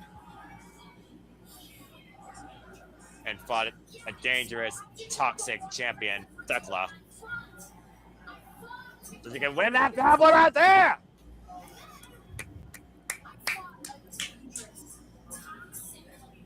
I love this. Oh. They're listening for all of us. This is for all of us. Ooh. If life's been kicking around, don't you dare give up. Don't do it. Keep fighting, keep pushing through. Because sometimes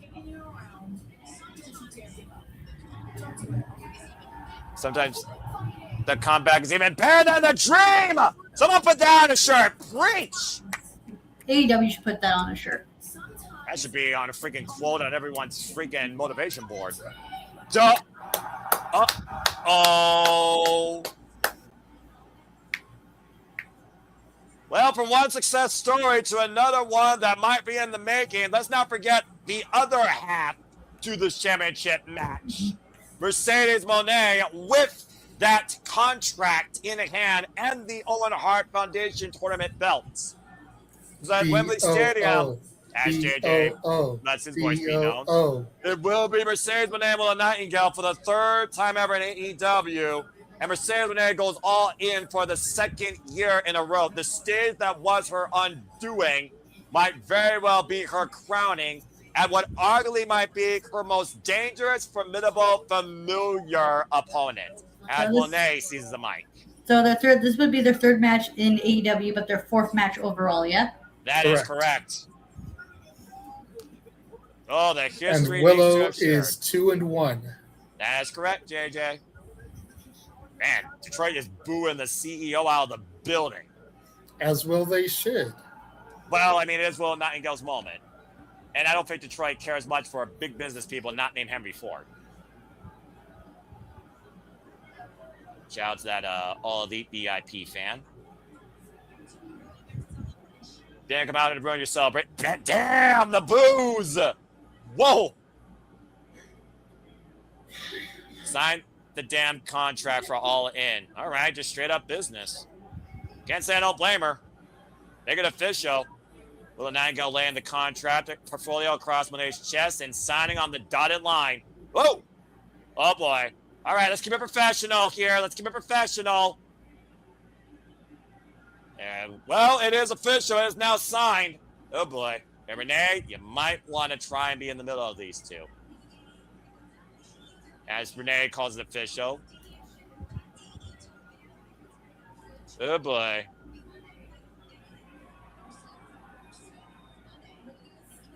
Thank you, ladies. 32 days later. 32 days, folks. 32 days as Renee leaves the ring.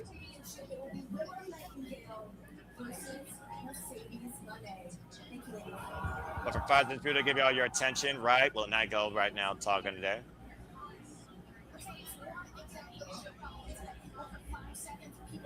Riddle, of course, stopping the 580-plus day of her as TBS champion, reminding Monet of that.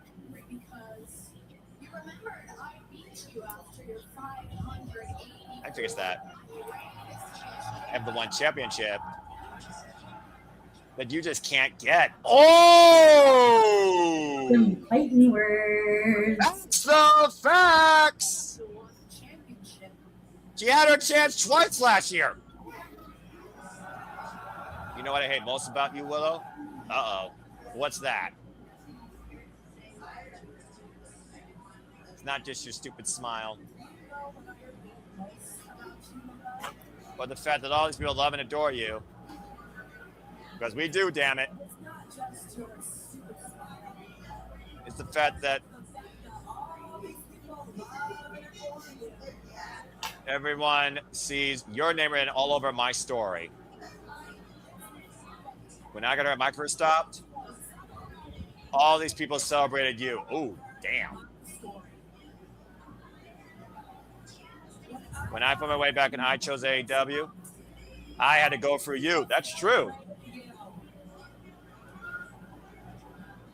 When I became the greatest TBS championship of all time, guess who the one was that took it all away from me? It was Willow Nightingale.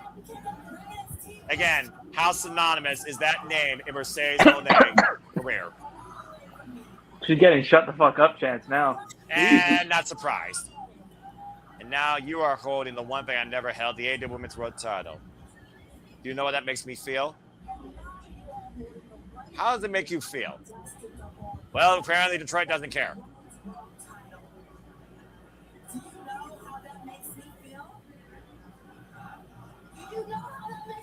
How does it make you feel? Just tell us already. How you feel. At All In, I would not shut the hell up. At All In, I'm going to finally end your fairy tale. Because without you, it'll be nothing without me.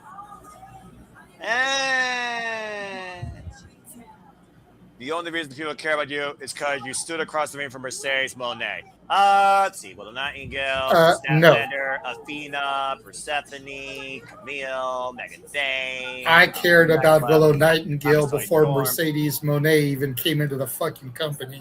All right, JJ, calm down. Tranquilo, tranquilo. No, you know how I feel about that effort. Thank you, Safed, for throwing the hashtag in there. Uh-oh. Oh, boy. This is getting really volatile, not just on screen.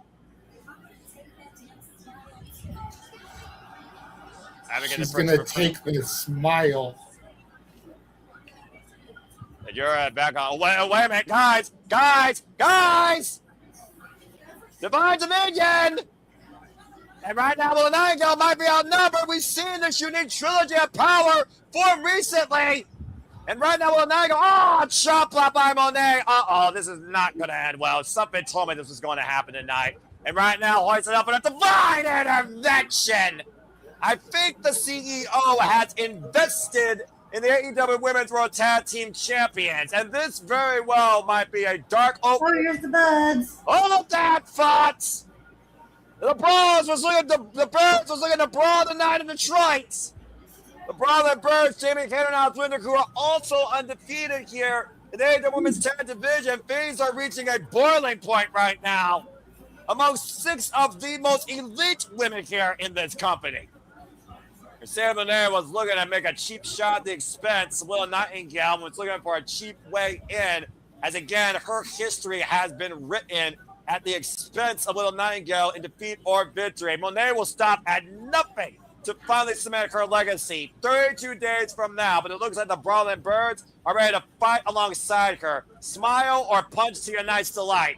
Summon someone for a volatile trios match ahead of All In. Again, Grand Slam Mexico. I I'm would love to calling see it. I would love to see it, but coming up next is commercial break. John Moss defends the Continental Championship against Commander. We got a full commercial break. Fuck television. Well, that was a segment and everything more than I expected. Such a sweet moment for Willow Nightingale, just telling us what inspired her. And God bless mothers, by the way. God bless her mom. And then you see the antithesis of this story, the ultimate villain, Mercedes Monet, going all in for the second time consecutively. Does she bust again? But with Divine Dominion as her investment, that's a scary trinity to see ruling AEW if that happens beyond Wembley Stadium. I'm just saying. Is it sad that the only reason I'm invested in Mercedes now is because she has Divine Dominion with her? No. Because I love me some Megan Bain. Damn right. God knows I love me some Megan Bain. We all do. All hell. I like me some Lena Cross, especially since I met her. The Colossal. I want those jerseys, especially the white and red one that Megan was wearing. Of course you did. Well, the number on the back of hers was 77, which is closest to my number. I always have 76 because that's the year I was born. Okay, fair enough. So the fact that she has 77, which as close as you're going to get on a pre-made jersey. But in all fairness, before I dip, we were kind of dickish earlier, silencing Nick. Go ahead, Nick, with your question before I dip back to the producer studio. I don't remember.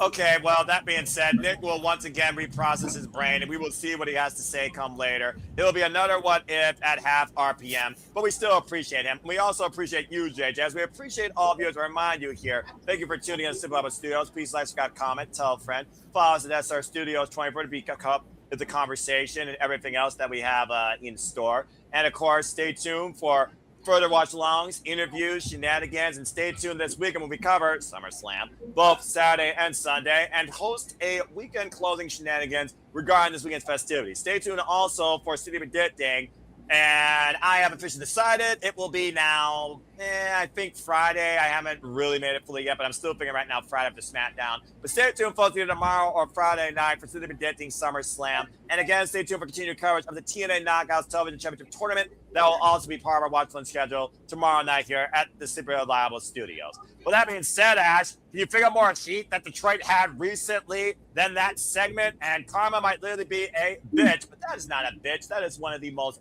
kindest individuals I've ever seen and gotten the pleasure of knowing, and a mental health advocate. As, of course, I want to remind you, stay tuned for the return of the Conduit of Karma, current Pro Wrestling 70 Women's Champion and current Spark Joshi Pacific Champion, here at the Simple Studios, the Simple Studios interview schedule. Thank you so much to Kyle McKenna offering us, of course, her time as always. As we return back here inside AEW Dynamite for a bittersweet symphony of an ominous warning. Death Riders in the building. Time for John Moxley to defend the Continental Championship against Commander.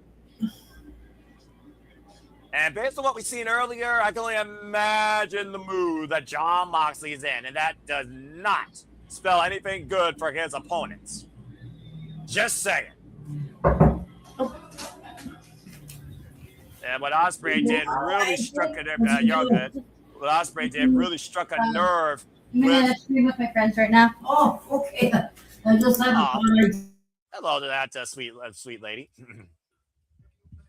And of course, was looking to injure Kenny Omega, give Will Ospreay the ultimate way in at All In to the AEW World Championship. Will Ospreay did not want to do things the Death Riders way, refused to pull that trigger, where again, Moxley ominously told him, you don't have no friends in this business. You want to be the guy, you want to hold the World Championship, you gotta use this.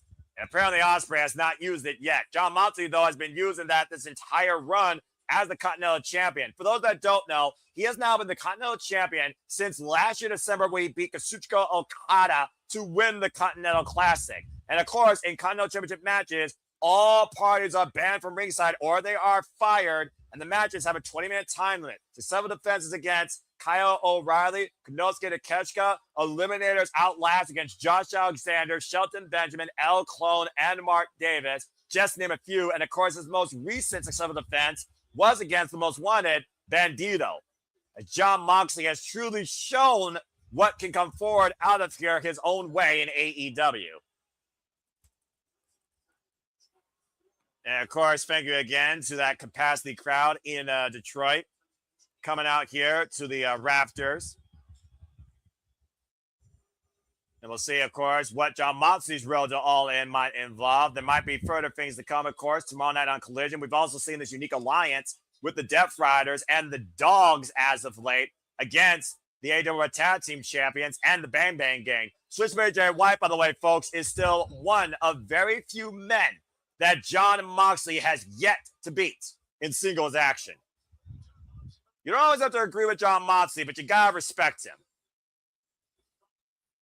And I respect the fact that Will Ospreay is trying to do things his own way. I think he's always wanted to do that ever since the fallout from the pandemic when he was the Commonwealth Kingpin. I'm saying everybody except his family at this point.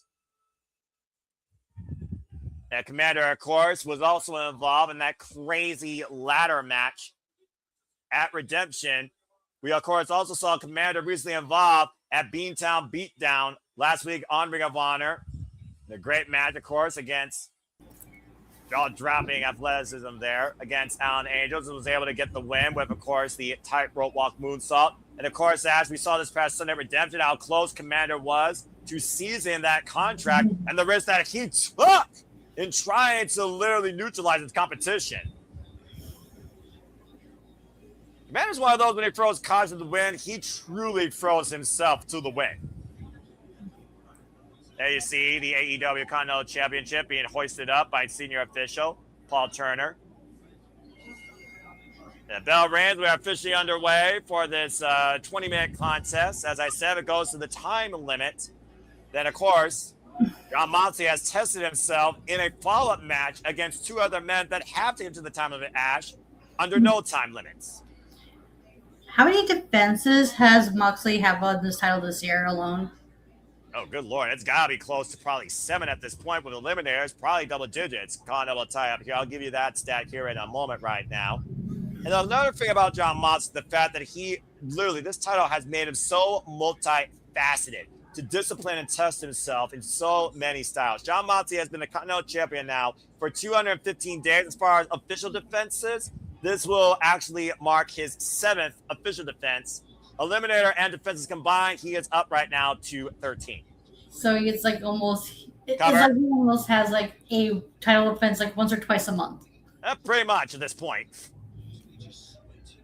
And Moxley is just an intimidating freaking man just to be in the ring with. I mean, just look at the size of him. And the way that he just approaches his opponent, wants his opponent to approach him. How methodical that Jon Moxley can be sometimes, despite the fact people think his head's made out of papier-mâché. Just running through Commander like it was nothing. Jon Moxley, by the way, has been involved in this business now for 22 years. And honestly, it still seems like he has no let-up yet, Ash. No, not at all. It doesn't look like he's showing any signs of slowing down or hanging up the boots anytime soon. You know, I do wonder, though, before this whole Death Rider mentality took control over Jon Moxley's career, was he ever thinking about slowing down? Was he ever thinking about time was catching up to him? Because there was a moment where we didn't see Jon Moxley for a little while, and then he came back and suddenly said, this isn't your company anymore, and he wanted to basically rebuild the foundation of AEW in his own violent fantasies, and to a degree, he succeeded. It's definitely leveled a lack of complacency in this place, for sure. Mm-hmm. Not many people in his mind stepped up, with the exception of arguably Hangman and now Will Ospreay. Swinging up the top rope, moonsault, and Commander, the sidestep by Jon Moxley. Commander, Cazadora, hook into Jon Moxley's head. Instead, the inside cradle, hook, 2, whoa! Probably was going to go for the DDT there for a moment, but Moxley able to escape. catching Moxley a little bit off guard there. Sidestep. Moxley trying to outpace Commander. Caught a boot, though, instead. Face first, and Commander turn around and deep arm drag. And Moxley back up to his feet. Almost looked like Moxley was unfazed there. You almost wonder if Moxley's feeling a little bit annoyed by what Commander's doing. Oh, well, that answers my question. Never mind. You can be fleet-footed all you want, but all it takes is just one heavy-handed shot. Don't play around with this Death Rider. All it takes is one stiff shot, and Jon Moxley turns the table. Yeah, puts it down into his to his liking. I actually just looked up Jon Moxley's eliminators, and he has literally had now 9 eliminators. The Hammer Throw, the Irish Whip, up and around, as you were saying, Ash. Take out to Harris, to Jon Moxley. Yeah, I was about to say, Jon Moxley trying to put momentum in his favor at the pace to his likeness. Well, we know that Jon Moxley's no speed demon. Let's just call it what it is. No. That might be the one detriment to him. To be fair, Jon Moxley never was a speed demon anyway, so. No. He was not. The race. I mean, he's been unhinged his whole way his entire career, but it never came down to speed. No. Commander, though, fleet of feet walking across the ring. Jon Moxley's like, nope. Work smarter, not harder. Exactly. Yep. And Tobe Suicida by Commander, wiping Jon Moxley on the outside. The AEW Continental Championship hangs in the balance. Can Commander soar higher than this Death Rider? Stay tuned. This match continues live. Restaurant Client Browser on Picture. Fuck television. So, go ahead. If I understand this correctly, we have Collision live tomorrow night. That is correct. 8 p.m. Eastern Standard Time. Special live start time and date Thursday night. From where? I think it's Detroit. I'm pretty sure they did Detroit back-to-back nights. Oh. Okay. Which makes things easy. Well, Yeah, I didn't know that. there. So, I there mean, you if go. they're doing it back-to-back, oops, sorry. They're going back-to-back. Yeah, Yeah. They sometimes do that, man. They do that sometimes. It literally is back-to-back, July 29th, July 30th, from the Masonic Temple for AEW. What you're saying is if they don't debut tonight, they might debut on Collision? I think they're not even That debuting is tonight. correct. Mm. Get some Because Cooper Fog. realistically, the only two things that are left are the trios match and Kenny Omega. And Kenny Omega, and that's it. That's right. So, yeah, I think we're getting them tomorrow night. Okay, that's not too bad. I mean, either though, but it's been a fun night of development. Yeah. And boy, talk about bringing the heat when it comes to the AEW Women's Division, the Women's World Championship, and the Tag Team Championship scene. Good Lord Almighty. All the power. Mm-hmm. To your point, So- Jamie Hayter, Alex Windsor, Willow Nightingale, Lena Cross, Megan Bang, get me that team on any freaking day. Me and JJ always say, this is week to week. This is episodic television. Yeah, that's your point. We need week to week storytelling. Tonight, JJ, if you want to answer this, because I know that you're a producer, man, I think, in my opinion, they've done a pretty good job setting the stage for All In and the next week's of television. So I think in the storytelling aspect, in the wanting me to watch next week, I think they've done a good job. Good on you. That's a good opinion to have. I can confirm that. I feel like they've done a really good job. This is probably one of the best Fallout Dynamites Yes. that I've ever seen. Yeah. They've addressed what happened at the pay-per-view. Okay. They're planting the seeds for the next pay-per-view. Yep. I'm not going to give up hope for the Machine Guns tonight, because what was the final image last week? Kenny and the Bucks. Okay. So who's to say that the Machine Guns can't come to face off with the Bucks? That's a possibility, yeah. Yeah, wait and see. That would be a good way for you don't want to debut them on Collision. I'm sorry. This may sound Debbie Downer-ish, but Collision is the B show. Well, every company's got their B show. Well, there's only 2 companies with B shows. Anyway. So if you want to debut somebody like the Machine Guns, you want to do it on the A show. That's this. Even if it's going off the air and you get the little fake outs, do it on this show. Don't do it tomorrow night. Go ahead, Noah. Take over. Yeah, thank you for that interjection there, JJ. As always, appreciate y'all's opinion. We are back at AEW Dynamite, and speaking of looking at things on the top show, we're looking at John Moxley and Commander duking it out for the AEW Continental title. John Moxley staggered right now as Commander goes down low. Oh, get to the midsection, though. Commander taken down to one knee. Been a back and forth match for the most part. Inside Cradle again, small package by Commander again, the better the champion. Again, he got 2 count there. Yeah, this is a pretty good showing for Commander, who we don't really get to see that much. Well, I mean, usually you see Commander, it's a multi-person match, or he's fighting for a title on Collision, if not Ring of Honor. And again, he's been making the rounds, but it's also the first time we were seeing Commander versus John Moxley. This is actually a first-time ever matchup. Oh, nice. Also to the midsection, springing up, double, springboard, miss out, drop kick, taking down John Moxley. Making the most of his minutes. And again, he only had 20 minutes to try and upset the seemingly unstoppable Continental Champion. Surprised me Okada hasn't gone after John Moxley yet. Beach. You think he would, right? Yeah, well, I think he's got a different itinerary in mind. Press kick. There's really only one person that wants to take the title off of John. If it's not before Crossbody cover, hook of the leg. 2 count. Continue. There's only one guy, and it's Jay White. So, I mean, if that happens before the Continental Classic, great. But Jay is the only one that should be taking that title off of him. Well, that depends if Jay White is still trying to make Rock Hard Drews Robinson regain consciousness regarding what happened in that double change match. Thinks that shillelagh involvement pass off by Marina Shafir to David Finlay, and whether or not Jay White is still in David Finlay's bane of existence or ready to move on. I don't think nothing had closure on Sunday night with those 2 factions, let alone this unique alliance with the Death Riders. And oh man, what a fucking cutter! Dropping him on his head. Again, don't show off against John Moxley. He doesn't give a shit.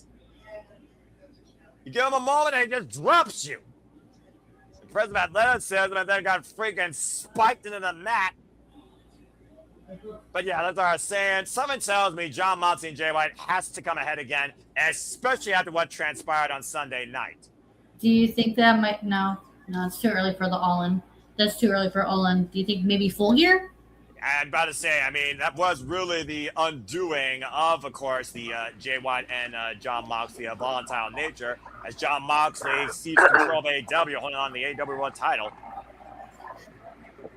Yeah, I would say either Full Gear or you gotta consider also that Jay White and John Moxley have not met yet in the ring since Jay White's return. It's been the other Death Riders that have been part of that escapade. John Moxley has not been part of that at all.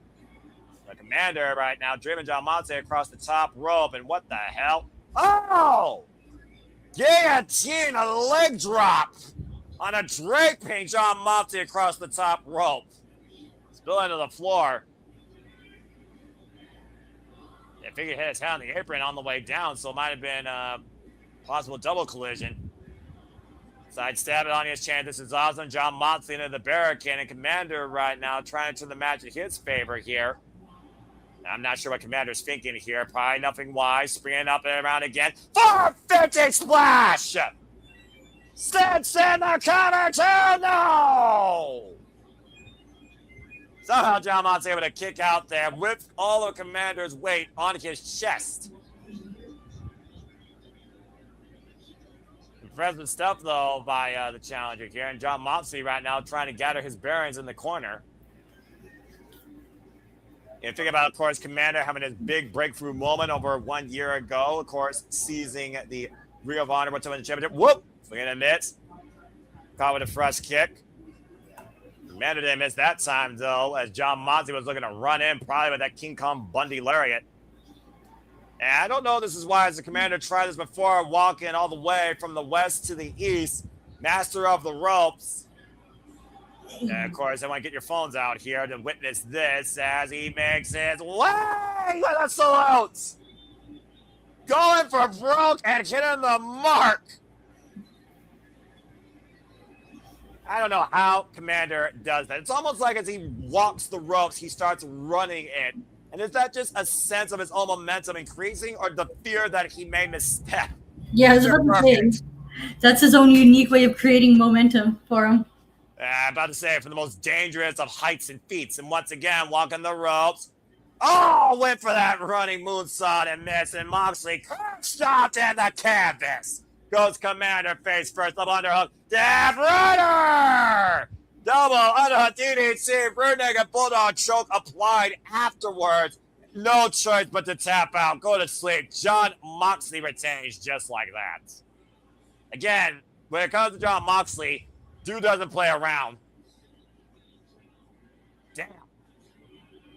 And I feel like that was some extra visceral behind it. Extra fuel to the fire, fueled by Will Ospreay's actions earlier tonight. Mm-hmm.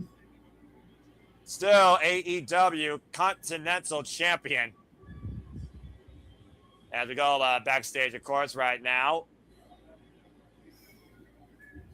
If I was who's going to stop this Death Rider, I would love to know who. We're with Mick Foley backstage with the Bang Bang Gang. Well, at least we know Juice Robinson still has his consciousness. Subdue atmosphere for the gang. Jay White's not even here.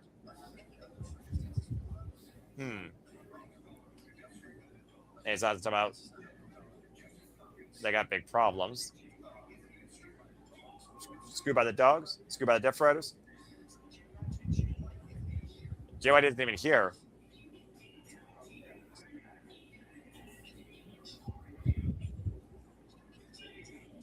You can dig that deep. If you got the statistical fortitude to finish what we started.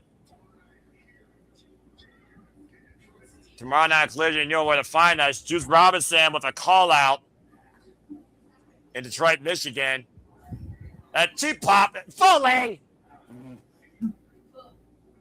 If you're not down with that, we got 2 words for you.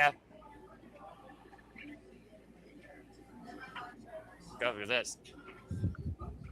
Guns up. I think Mick Foley said bang, bang. Well, coming up next, we'll Cheers Towers are on the line against the man after this commercial break. Fuck television. Well, again, commanding effort by Commander, but again, way too much fight. Not enough fight, and Jon Moxley made him pay for it. Simple as that. I mean, what else is there to say, right? Mm-hmm. Well, jeez. That was fun. All right, Does Jon Moxley have the most title defenses out of everyone who's held that Continental title? Proverbially, you may be right. I mean, we did talk about this guy literally works 24/7, 365 all the time. He's there every collision. He's there every Dynamite. He's there backstage, mentoring, training the athletes of All Elite Wrestling, including Sky Blue. Well, she was born hardcore out of the womb, just saying. But yeah, I'm pretty sure he's been the most successful in defense count with the Continental title at this point, and it doesn't look like he's letting up anytime soon. He might take this fan the Continental Classic this year. And yes, folks, stay tuned. We cover the Continental Classic in full again for the calendar year here at AEW when it kicks up during the Thanksgiving season. Of course, the end of the year tradition for AEW, that round robin tournament, the Continental Classic. Where if Jon Moxley is still holding the title, he will not only defend that championship, he will defend his crown as last year's Continental Classic winner. Stay tuned. Hi, JJ. What's up with you, bruv? I went and dug up an oldie but a goodie that I wanted to share. All right, what is it? Oh, yes, that initial contract signing. Oh, gosh. Babe with the power bomb, with the gut-wrench power bomb to Mercedes Moné. And I believe that was their very first contract signing for the TBS Championship. Yep. Great times to be alive. Well, history repeats itself. 32 days, we find out at Wembley Stadium, or does the CEO finally take the throne?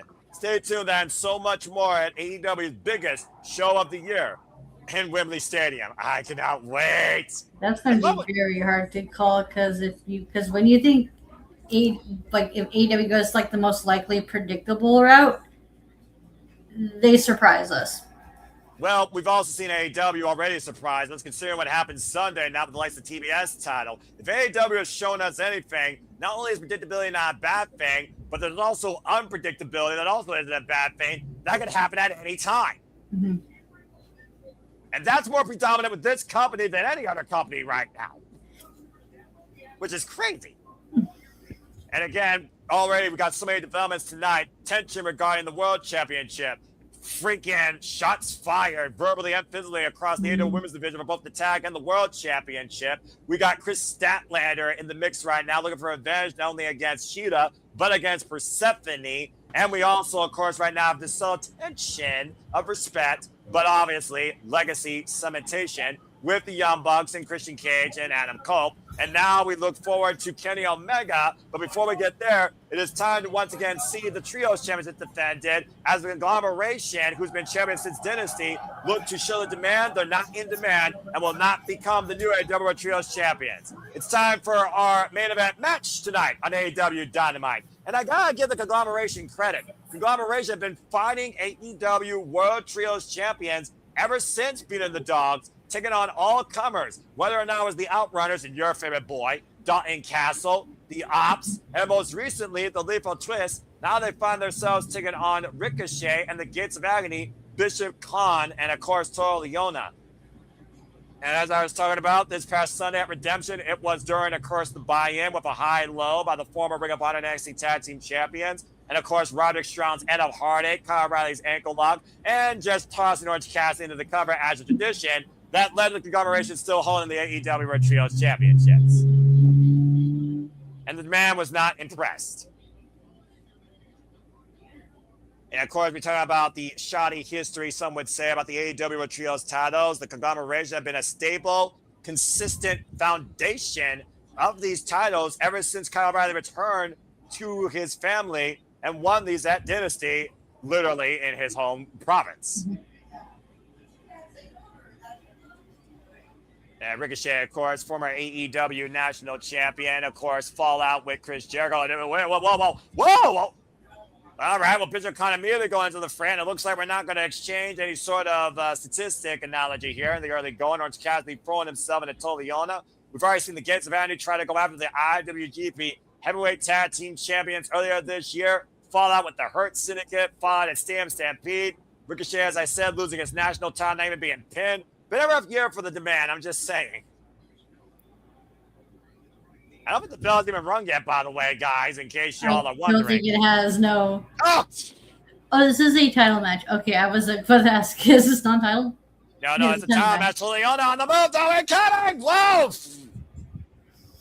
Leona crashing shoulder first, and there's still ring steps, and Kyle Riley counting his blessings right now. Conglomeration have been the Trios champions now for 109 days. This actually marks their 7th defense already. They've already got that many title defenses already? Oh, damn. Let's fashion up anomalies. Don Callis' family under 2 different entities, the Outrunners, the Lethal Twist, and the Ops. That is correct. Wow. Orange Cassidy, he's going mid. No, wait a minute. Orange Cassidy, he's going. No, wait a minute. Orange Cassidy, he's going. No, never mind. They're just going to go from the floor. Freaking Orange Cassidy, and drops the most subtle elbow ever seen across the knee of Roderick Strong. King of Sloth style, Ash, as only you can enjoy. Whoa, Jesus! What a flying start by Ricochet, Just shooting himself like a seemingly out cannonball. of nowhere. Yeah, no kidding, and clearing the barricade. Damn. You don't have to appreciate Ricochet when it comes to social media etiquette, but you cannot argue the type of athlete that he is. The reason he was once called the King of the Indies, just saying. I will say this, Ricochet's toned down his Twitter antics as of late, so. Oh, good. About time somebody shows some better cyber etiquette. Right. Bell Rays are officially underway now as we got referee Jumping Bryce Rensburg trying to dictate this contest. And yes, Ash, as you see by the graphic, this is for the AEW World Trios Championships. And so Leona is just bashing his head on the top turnbuckle. As only he can. Wait. Hands in the pockets. Orange Cassidy engaged. And Toliona. Leona don't have pocket. What? Just hoisting Orange Cassidy up by the pockets. That's the first time I've seen that. Drop kick. Rebound off the ropes. Blinds up Bishop Khan with the drop of the elbow. Miss. Bishop Khan, though, now legal. And Orange Cassidy being pulled up by his jean pants. And drop kick again. How does a man fight with hands in his pockets? Exhibit A.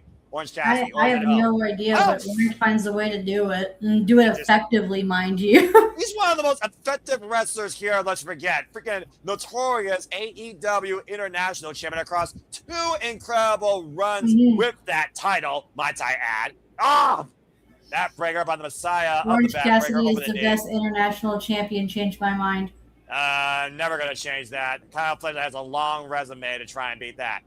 And again, Roderick Strong, who at one point we weren't sure if he was ever going to join Orange Cassidy's family. The Dogs was looking to recruit him and just saw something in this unique conglomeration that his brother Kyle O'Reilly's in. And it's been nothing but a positive history of winning for Roderick Strong, the conglomeration. Oh, well, that wasn't positive.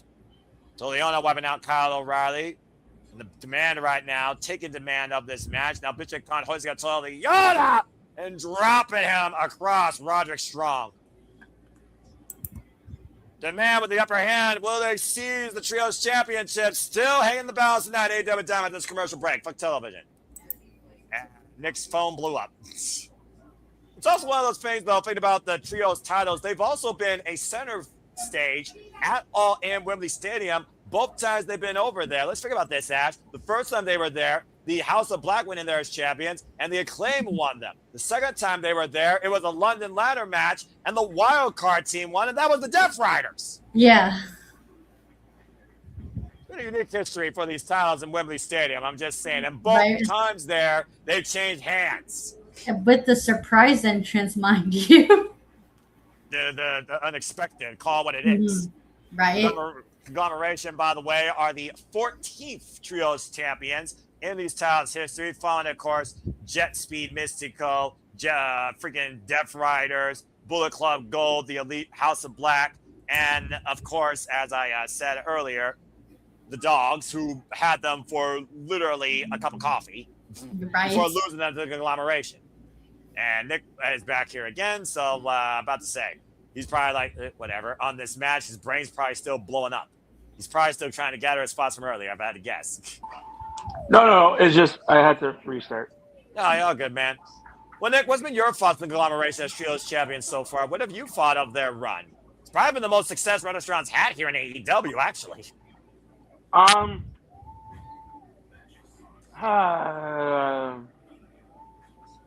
Without being myself and being too critical.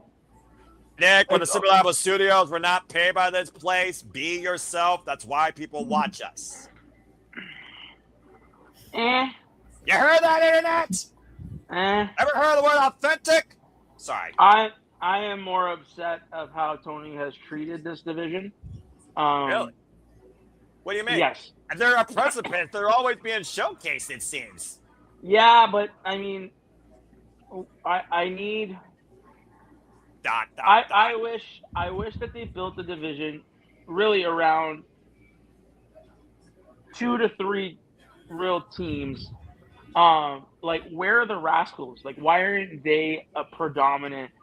That's a fair point. I trio actually division? don't know what the Rascals have been up to as of late. So that's a fair shout. And honestly, I kind of want to see that match now that you mentioned it, because they are a trio. Hello. And I mean, the Dogs, from the get-go, the Dogs have been absolutely neutered. Well, they finally got a big win on pay-per-view, and Gabe Kidd right now is winning forward through the G1. But they should be. Do your research. But they should be in the Trios division. They should be a predominant faction in the Trios division. Doesn't mean Gabe Kidd won't show up after freaking G1 and go after the freaking conglomeration at All In if this is about the demand tonight as this match continues. As I said before, the World Trios Championships have been predominantly staged and defended, and have changed each time they've gone All In Wembley Stadium. God, that break over freaking Ricochet. And I was about to say the Rascals are featured in Ring of Honor. Exactly. Where's your problem? Where's the Dark Order? Tag. They recently just re-signed. Why is it Dark Order? Wow, I forgot about that name. That's a huge shout out there. Kyle O'Reilly right now just teeing off here. Combination offense right now. Just taking the legs off from underneath Bishop Khan. I love Kyle O'Reilly's just being a one-man army right now. When you expect anything less by a man called the Violent Artist with a background, of course, in rugby and MMA. Oh, Dragon Screw Leg, but man, that has to suck. Oh, no! Miscommunication, rebound German, Kyle O'Reilly teeing off here, axe, and smash the Ricochet, bald head. Bishop Khan gets in the midsection here, and right now Kyle O'Reilly, to your point, Ash, has turned this match completely around, and now to the ankle lock on Bishop Khan. That was a smooth transition right there. Unbelievable. Yeah, like I was saying, the Rascals, the Dogs as a trio should have been mainstay. These guys, both teams here, Conglomeration and a Demand. Headbutts. Dark Order. You're trying to name every trios here in AEW. We're seeing trios offense here with the shooting star press, the headbutt, the elbow, and a kick out of 2.5 by Kyle O'Reilly. Yeah, I just wish they took him a little bit more seriously.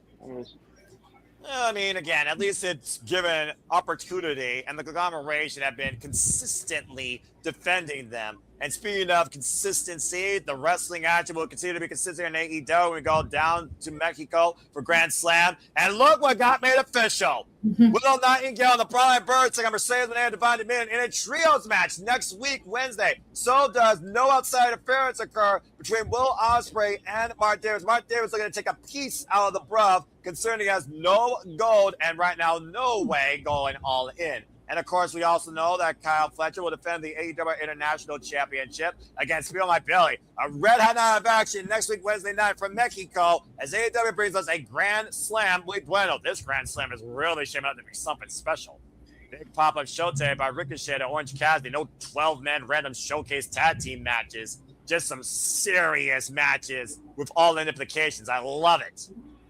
Orange Cassidy right now not loving where he's right now at, grabbing the top turnbuckle.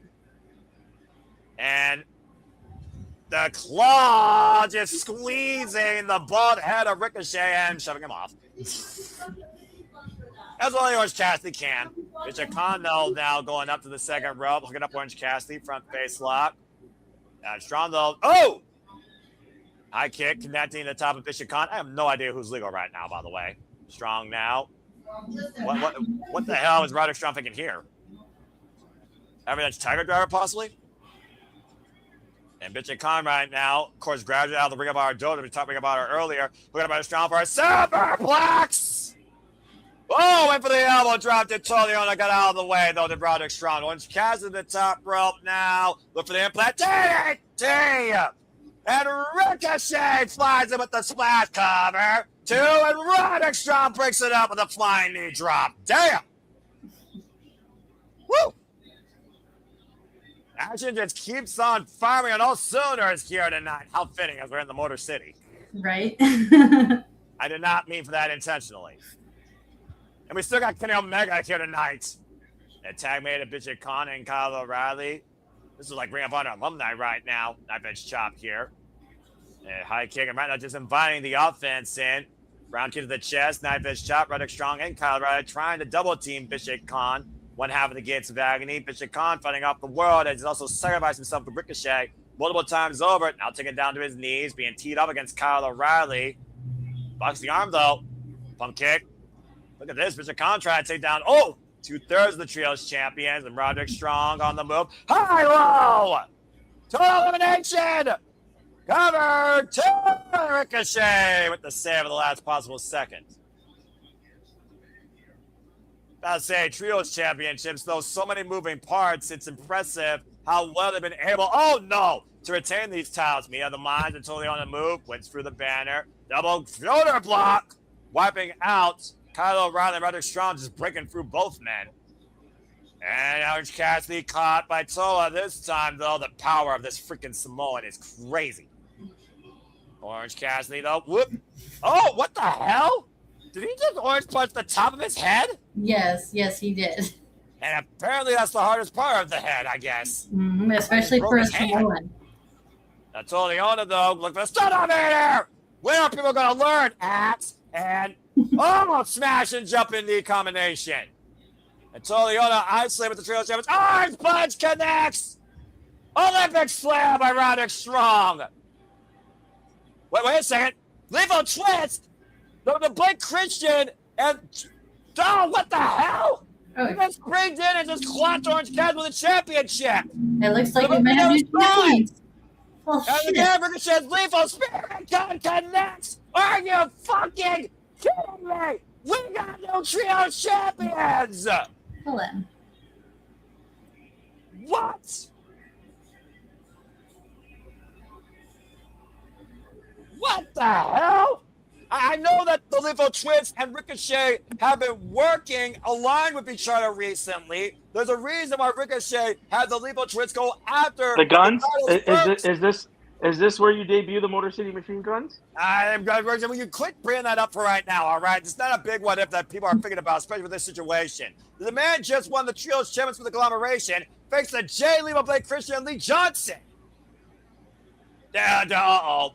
Now it's a 6-on-3 assault. Because, I mean...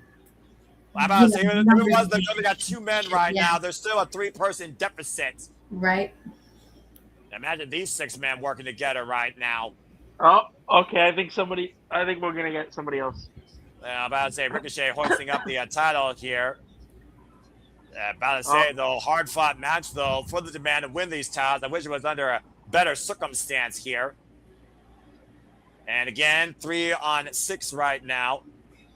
And Brody King now coming into the fray, but again, it's still 1 man against a swarm of other men here. Of course, Brody King, mutual respect, of course, for the conglomeration. Oh, shit, Hangman. Oh, well, he's a former Trios champion of his own right. Remember, he came back to the world title. For the inaugural Trios champion? Well, no, that's Skinny Bucks. Yeah. He initially challenged, remember, alongside the Dark Order. Remember the last time we saw him in that page, he arrived on Collision and said, I don't know what a Heyman without going after the World Championship looks like, but I know that you and I will all be looking forward to that ride. That's a barbed wire steel chair, by the way. And James just realized that. Idiot. Oh! Got a handful of barbed wire. Nice job, dumbass. Big cowboy boot, and it looks like the Heyman big elbow strike by Brody King. Been a long time since I got to call my favorite slingshot lariat in the business. Is it high noon? Cowboy loaded. Shot lariat. Bang. Just wipes out the former franchise of Ring of Honor. Well, either way, damage done. Demand now on high demand. Ricochet, Bishop Khan, and Toliano are the new AEW World Trios Champions. I did not expect that tonight. Right. More developments continuing forward here as we are 32 days away from All in London, Wembley Stadium. And Heyman and Page right now standing alongside Brody King and the conglomeration. Still to come tonight, we're going to hear from AEW World Champion Kenny Omega after Jay Lethal figures out that he's in Detroit. Wow. Well, I'm going to say right now, I'm expecting those titles to be defended at All In, and I'm expecting a title change. Just don't know against who or how yet. And speaking of trios matches, the trios matches continue forward as this collision. We have the Brawling Birds and Hazuki taking on Athena, Billy Starks, and Diamante in 6-woman trios action tomorrow night. Why the fuck did I not go to Detroit? And again, that'll be special start time, 8 p.m. Eastern Standard Time tomorrow night on HBO Max and TNT. I am loving this fucking women's division. And we go backstage outside with the Death Riders and the successful AEW Continental Champion Jon Moxley getting a post-match body check by Marina Shafir grinding her elbow into the Death Rider's spine. That's a whole different form of chiropractic. Well, the challenge is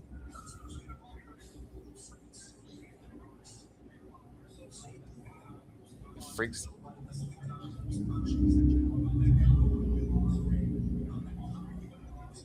Yeah, Daniel Garcia right now is the worst for Ospreay.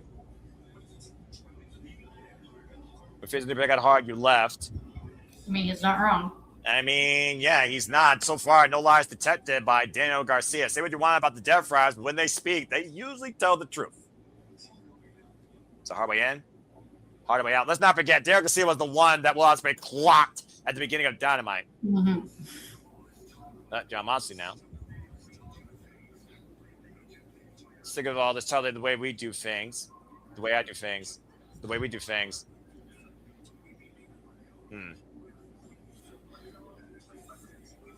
Play by the rules.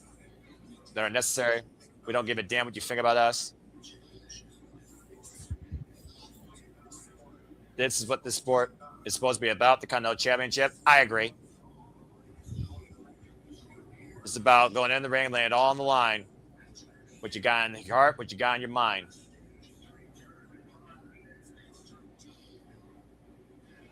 Backstage, AEW Buzz in the turn of the Continental Cup. Sending the Continental Champion to the unknown.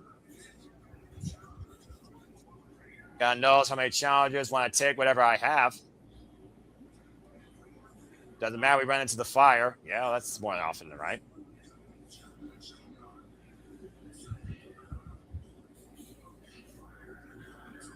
This is when the Continental Championship run ends in a hell of fire and bullets. And John Moxley's going to die before he loses that title. And, of course, Daniel Garcia calling out the bruv. Well, now we'll see if he can back up his words. Tomorrow night, Will Ospreay in singles action against Daniel Garcia. That's going to be good. Again, Dynamite again, collision tomorrow night, 8 p.m. Eastern Standard Time. To go inside the ring of Toro Giovanni, it is time for our main event segment with the AEW World Champion. Oh, boy. As, of course, Kenny Omega is still the AEW World Champion after successful defense against Kenny Omega. Kenny Omega is still the champion. This is going to be interesting. And, of course, we now know at Wembley Stadium, one-on-one, all in, Kenny Omega, Will Ospreay. And now let's bring out the AEW World Champion, Kenny Omega! Oh, boy. I can only imagine what is on the cleaner's mind right now. This past Sunday night in Montreal, Quebec, Canada, Ash, we saw Kenny Omega was able to ground the Jet and pulled the trigger first against Will Ospreay post-match. The drive of Kenny Omega to prove that he is truly what we deem him as, the best bout machine, the god of professional wrestling, the champion of AEW, is such a drug for this man on the second leash in life that he will do anything, I feel like, to hold on to this title as long as he deems fit. Right, especially because we don't know how much time Omega has left. And the fact of the matter, this is also a first-time ever occasion. Kenny Omega has not main evented a stadium-level show for the world title, let alone walked in as champion since he was part of New Japan Pro Wrestling. Wow, that's quite the gap. And Kenny Omega and Ospreay know very well what hangs in the balance. Sportsmanship be damned. May the best pro wrestler win. I can only imagine what Kenny Omega has to say regarding the recent months of action by Will Ospreay. How much does respect truly speak before the bell rings? Kind of saw a little bit of that post-bell Sunday nights. As Kenny takes the mic. And, oh, shit. Yeah, someone told me that Will Ospreay was not going to wait on Kenny Omega to deliver words tonight after what happened Sunday. Again, Will Ospreay said, game on. Well, game on in the Motor City. No Death Riders, no outsiders, no Don Callis, just two men, one title, one match, one goal. Ospreay is locked in. If you wonder, is he going to pull a trigger tonight? Omega saying this is great. It's great, I'll tell you why. That's what I'm about to say. Unfortunately, doesn't need to be heard by any of you people.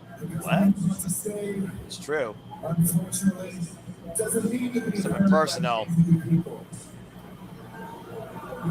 And something I want to say just to you, Will. Uh-oh.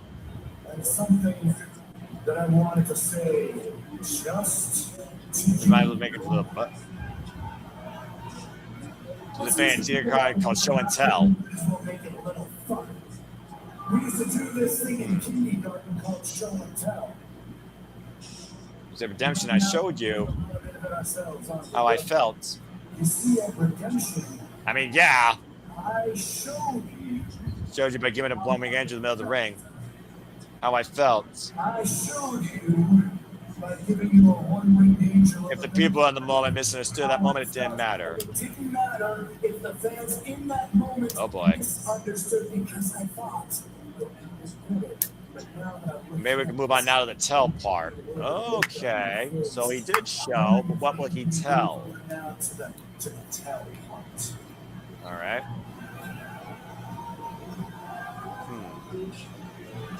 Well, I care about you.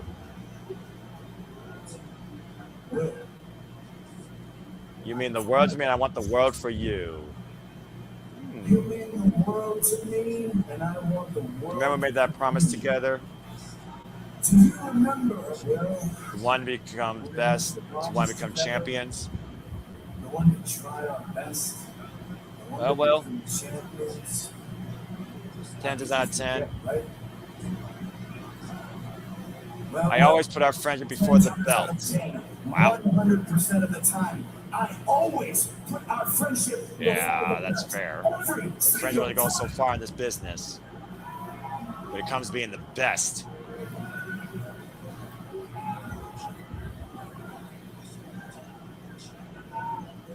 I put our friend before the belt 100% of the time. And do you know why, Will? 100% of the time. And don't you get why, Will? That's the whole reason why I let you enter the Owen Hart Cup on your own. That's the whole reason why I let you enter the Owen Hart Cup on your own, Will. It brought me joy to see you have success. Don't you get that? Kenny Omega? But then how did you repay me, Will? How did you repay me for the solid that I gave to you? With your voice raised in disappointment. Yeah, he did tell Kenny Omega that. It really sucks you get on yourself in a voice of disappointment. It sucks that you gave up on yourself. You have no idea how deep those words cut to me, Will. You have no idea how deep those cut to me, Will. Let me ask you, the look at that gave up? Let me ask you that. I would say that he did not give up. He succeeded. I gave up. And exceeded. Does this take a good look, Will? Does this look like the drive of Kenny Omega, unmatched in this business. The fans recognize it.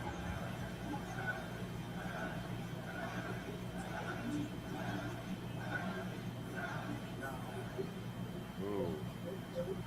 You weren't one now to talk down to me. You weren't one then. You never will be, Will. Playing ones up Death Riders and John Moxley. Just other than the hard lesson yourself.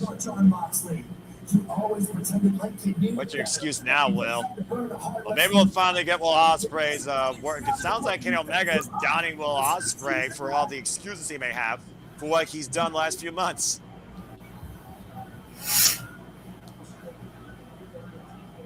What's your excuse? I came back too early for my neck surgery because all I was thinking about was revenge. Knew it! For my neck surgery, because all I was thinking about was revenge. And when he thought he had revenge, it slipped through his fingers. Back to Dynasty. When I finally thought I had my revenge, I let it slip through my fingers. Lost that match, lost every bit of confidence alongside with it. That match. I lost every bit of confidence that went alongside with it. See, I feel like I should have changed you guys. People, of course, wanting to be the Billy Cope, be the Aerial Assassin. It was a damn good show tonight. But my body clapped out on me, and I couldn't deliver it to him. In the moment, he had no friends he could turn to. In that moment, I had no friends. Couldn't even turn to his own hero. Wait, what? No Kyle, no Davis, no Callum. I couldn't even turn to my own hero. Who was there to save me? It took away my own life. Who was there? Who saved Yeah, me? John Moxley gave him a new leash on life. I took away my own life. The guy that I had so much hatred for. Yeah. He gave me new life. He gave me an opportunity. You see, I said at that moment, I saw that, and I didn't look at the guy So he looked at John Moxley, the 4-time world champion, versus the man that broke his neck. He looked at him as the catapult to where he wanted to be. How blind a man can be. And honestly, I liked being a Death Rider. Whoa! Like the camaraderie. Love the training.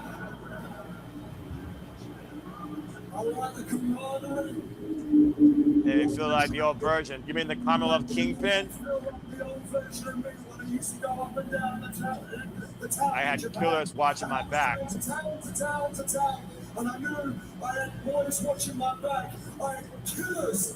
I understood as I got more to know about the superintendent of this place. That's where it ends. But he doesn't share the same philosophy as them. And he doesn't need John Moxley's way to become a AEW World Champion.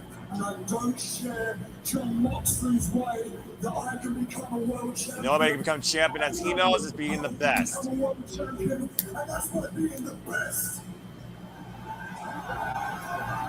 Respect. When I saw you there, face down in the ring, chair right around your neck, the same thing that they did to me. And when he saw him go on that chair, he couldn't see him go the same way. Oh boy.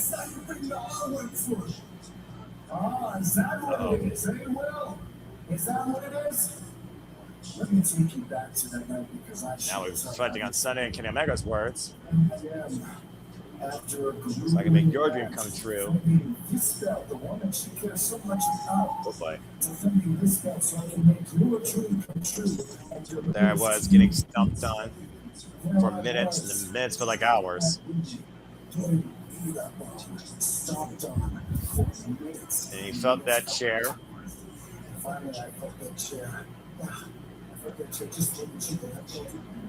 He even had the energy to take it off himself.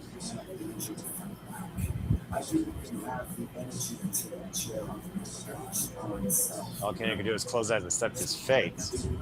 And that's when he heard it. That's when I heard the cheers. And you could feel the energy.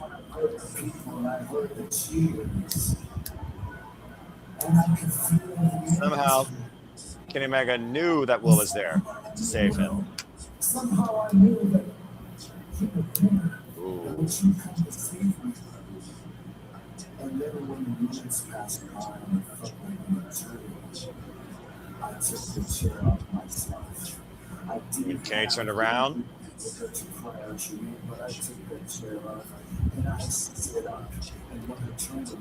made him understand Ospreay more than ever.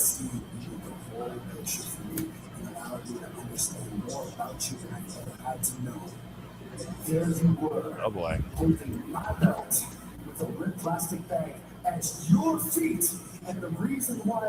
Whoa! Whoa! It's because you thought about doing it yourself, well. And what made it even worse? Now, what makes this even worse, Will? Like you were expecting. Thank you. I thank you for what? Oh! Damn! Kenny Omega accused Will Ospreay of setting up that trap himself.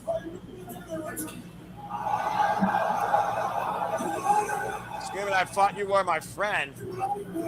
Friendship just went out the fucking window, I think. I thought you were my friend. I was your friend. Oh, shit. Uh-oh.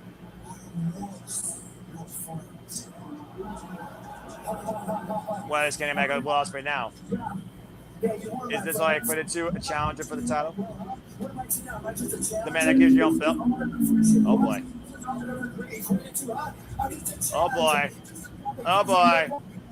Okay. Okay. Okay.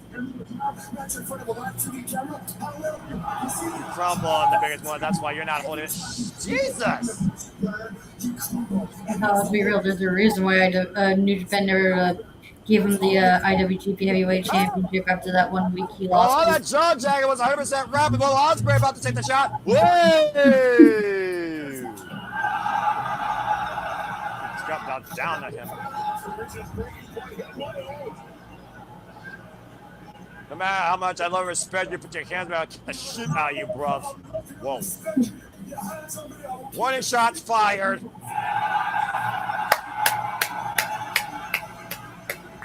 And this is why this is the most important match for me right now in the month of August. Since they when I threw them and you wasn't here. In the UK or the United States. I always get to remind them all this is where the best wrestle. I'm really buying into that right now with this.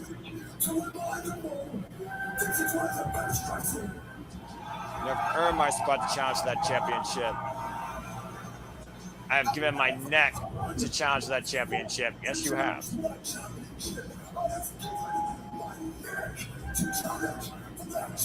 And stand for me is the biggest mountain to climb. The mountain I've been waiting to climb for 10 years.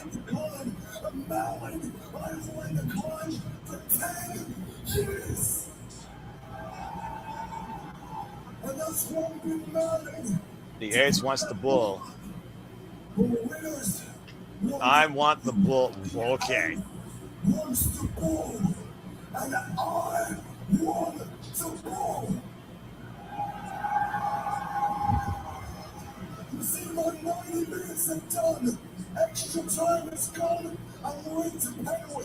little bit of an England analogy.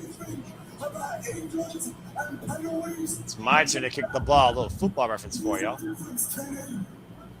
It's my turn to kick the ball. The entire country depends on me to bring it home. And he pulled the trigger. And they're asking me the same question. Can he pull the trigger? You're damn right I can pull the trigger. I'm not gonna do it from behind. I'm not gonna do it like Moxley does it.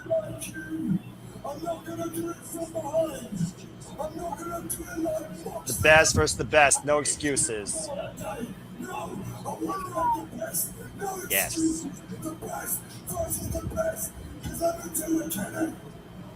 Pull up when it matters the most. Do it when the child's line. When I pull that trigger, you're gonna see it coming. Get me to motherfucking Wembley. 32 days. The best of the best in this business. One-on-one.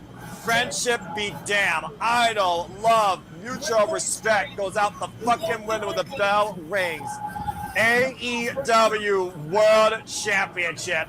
All in London, Wembley Stadium, for a country, for a 10-year climb to the summit. It's all on the line in Kenny Omega versus Will Ospreay for the richest prize in all elite wrestling. What a fucking night tonight. And again, the ads continue to unfold and the tensions continue to mount when we go down to Mexico next week for AEW Grand Slam. Wednesday night Dynamite, TBS. Tomorrow night, again, special start time and night. Collision, 8 p.m. Eastern Standard Time. Ospreay and Derek Garcia. Trios as the women's division. This is where the bats wrestle. We are going fucking all in. I cannot fucking wait to get there. But for now, I'm going to bid y'all fine adieu. For Ash, for Nick, for JD, I'm the Seminole Foster. Thank you for tuning in AEW Dynamite. We will see you next time here in the Seminole Studios, where I want to remind you to make a positive impact in life. Have a good fucking night. That's wrestling. That's storytelling. That's passion. That's a world title match waiting to be happening right.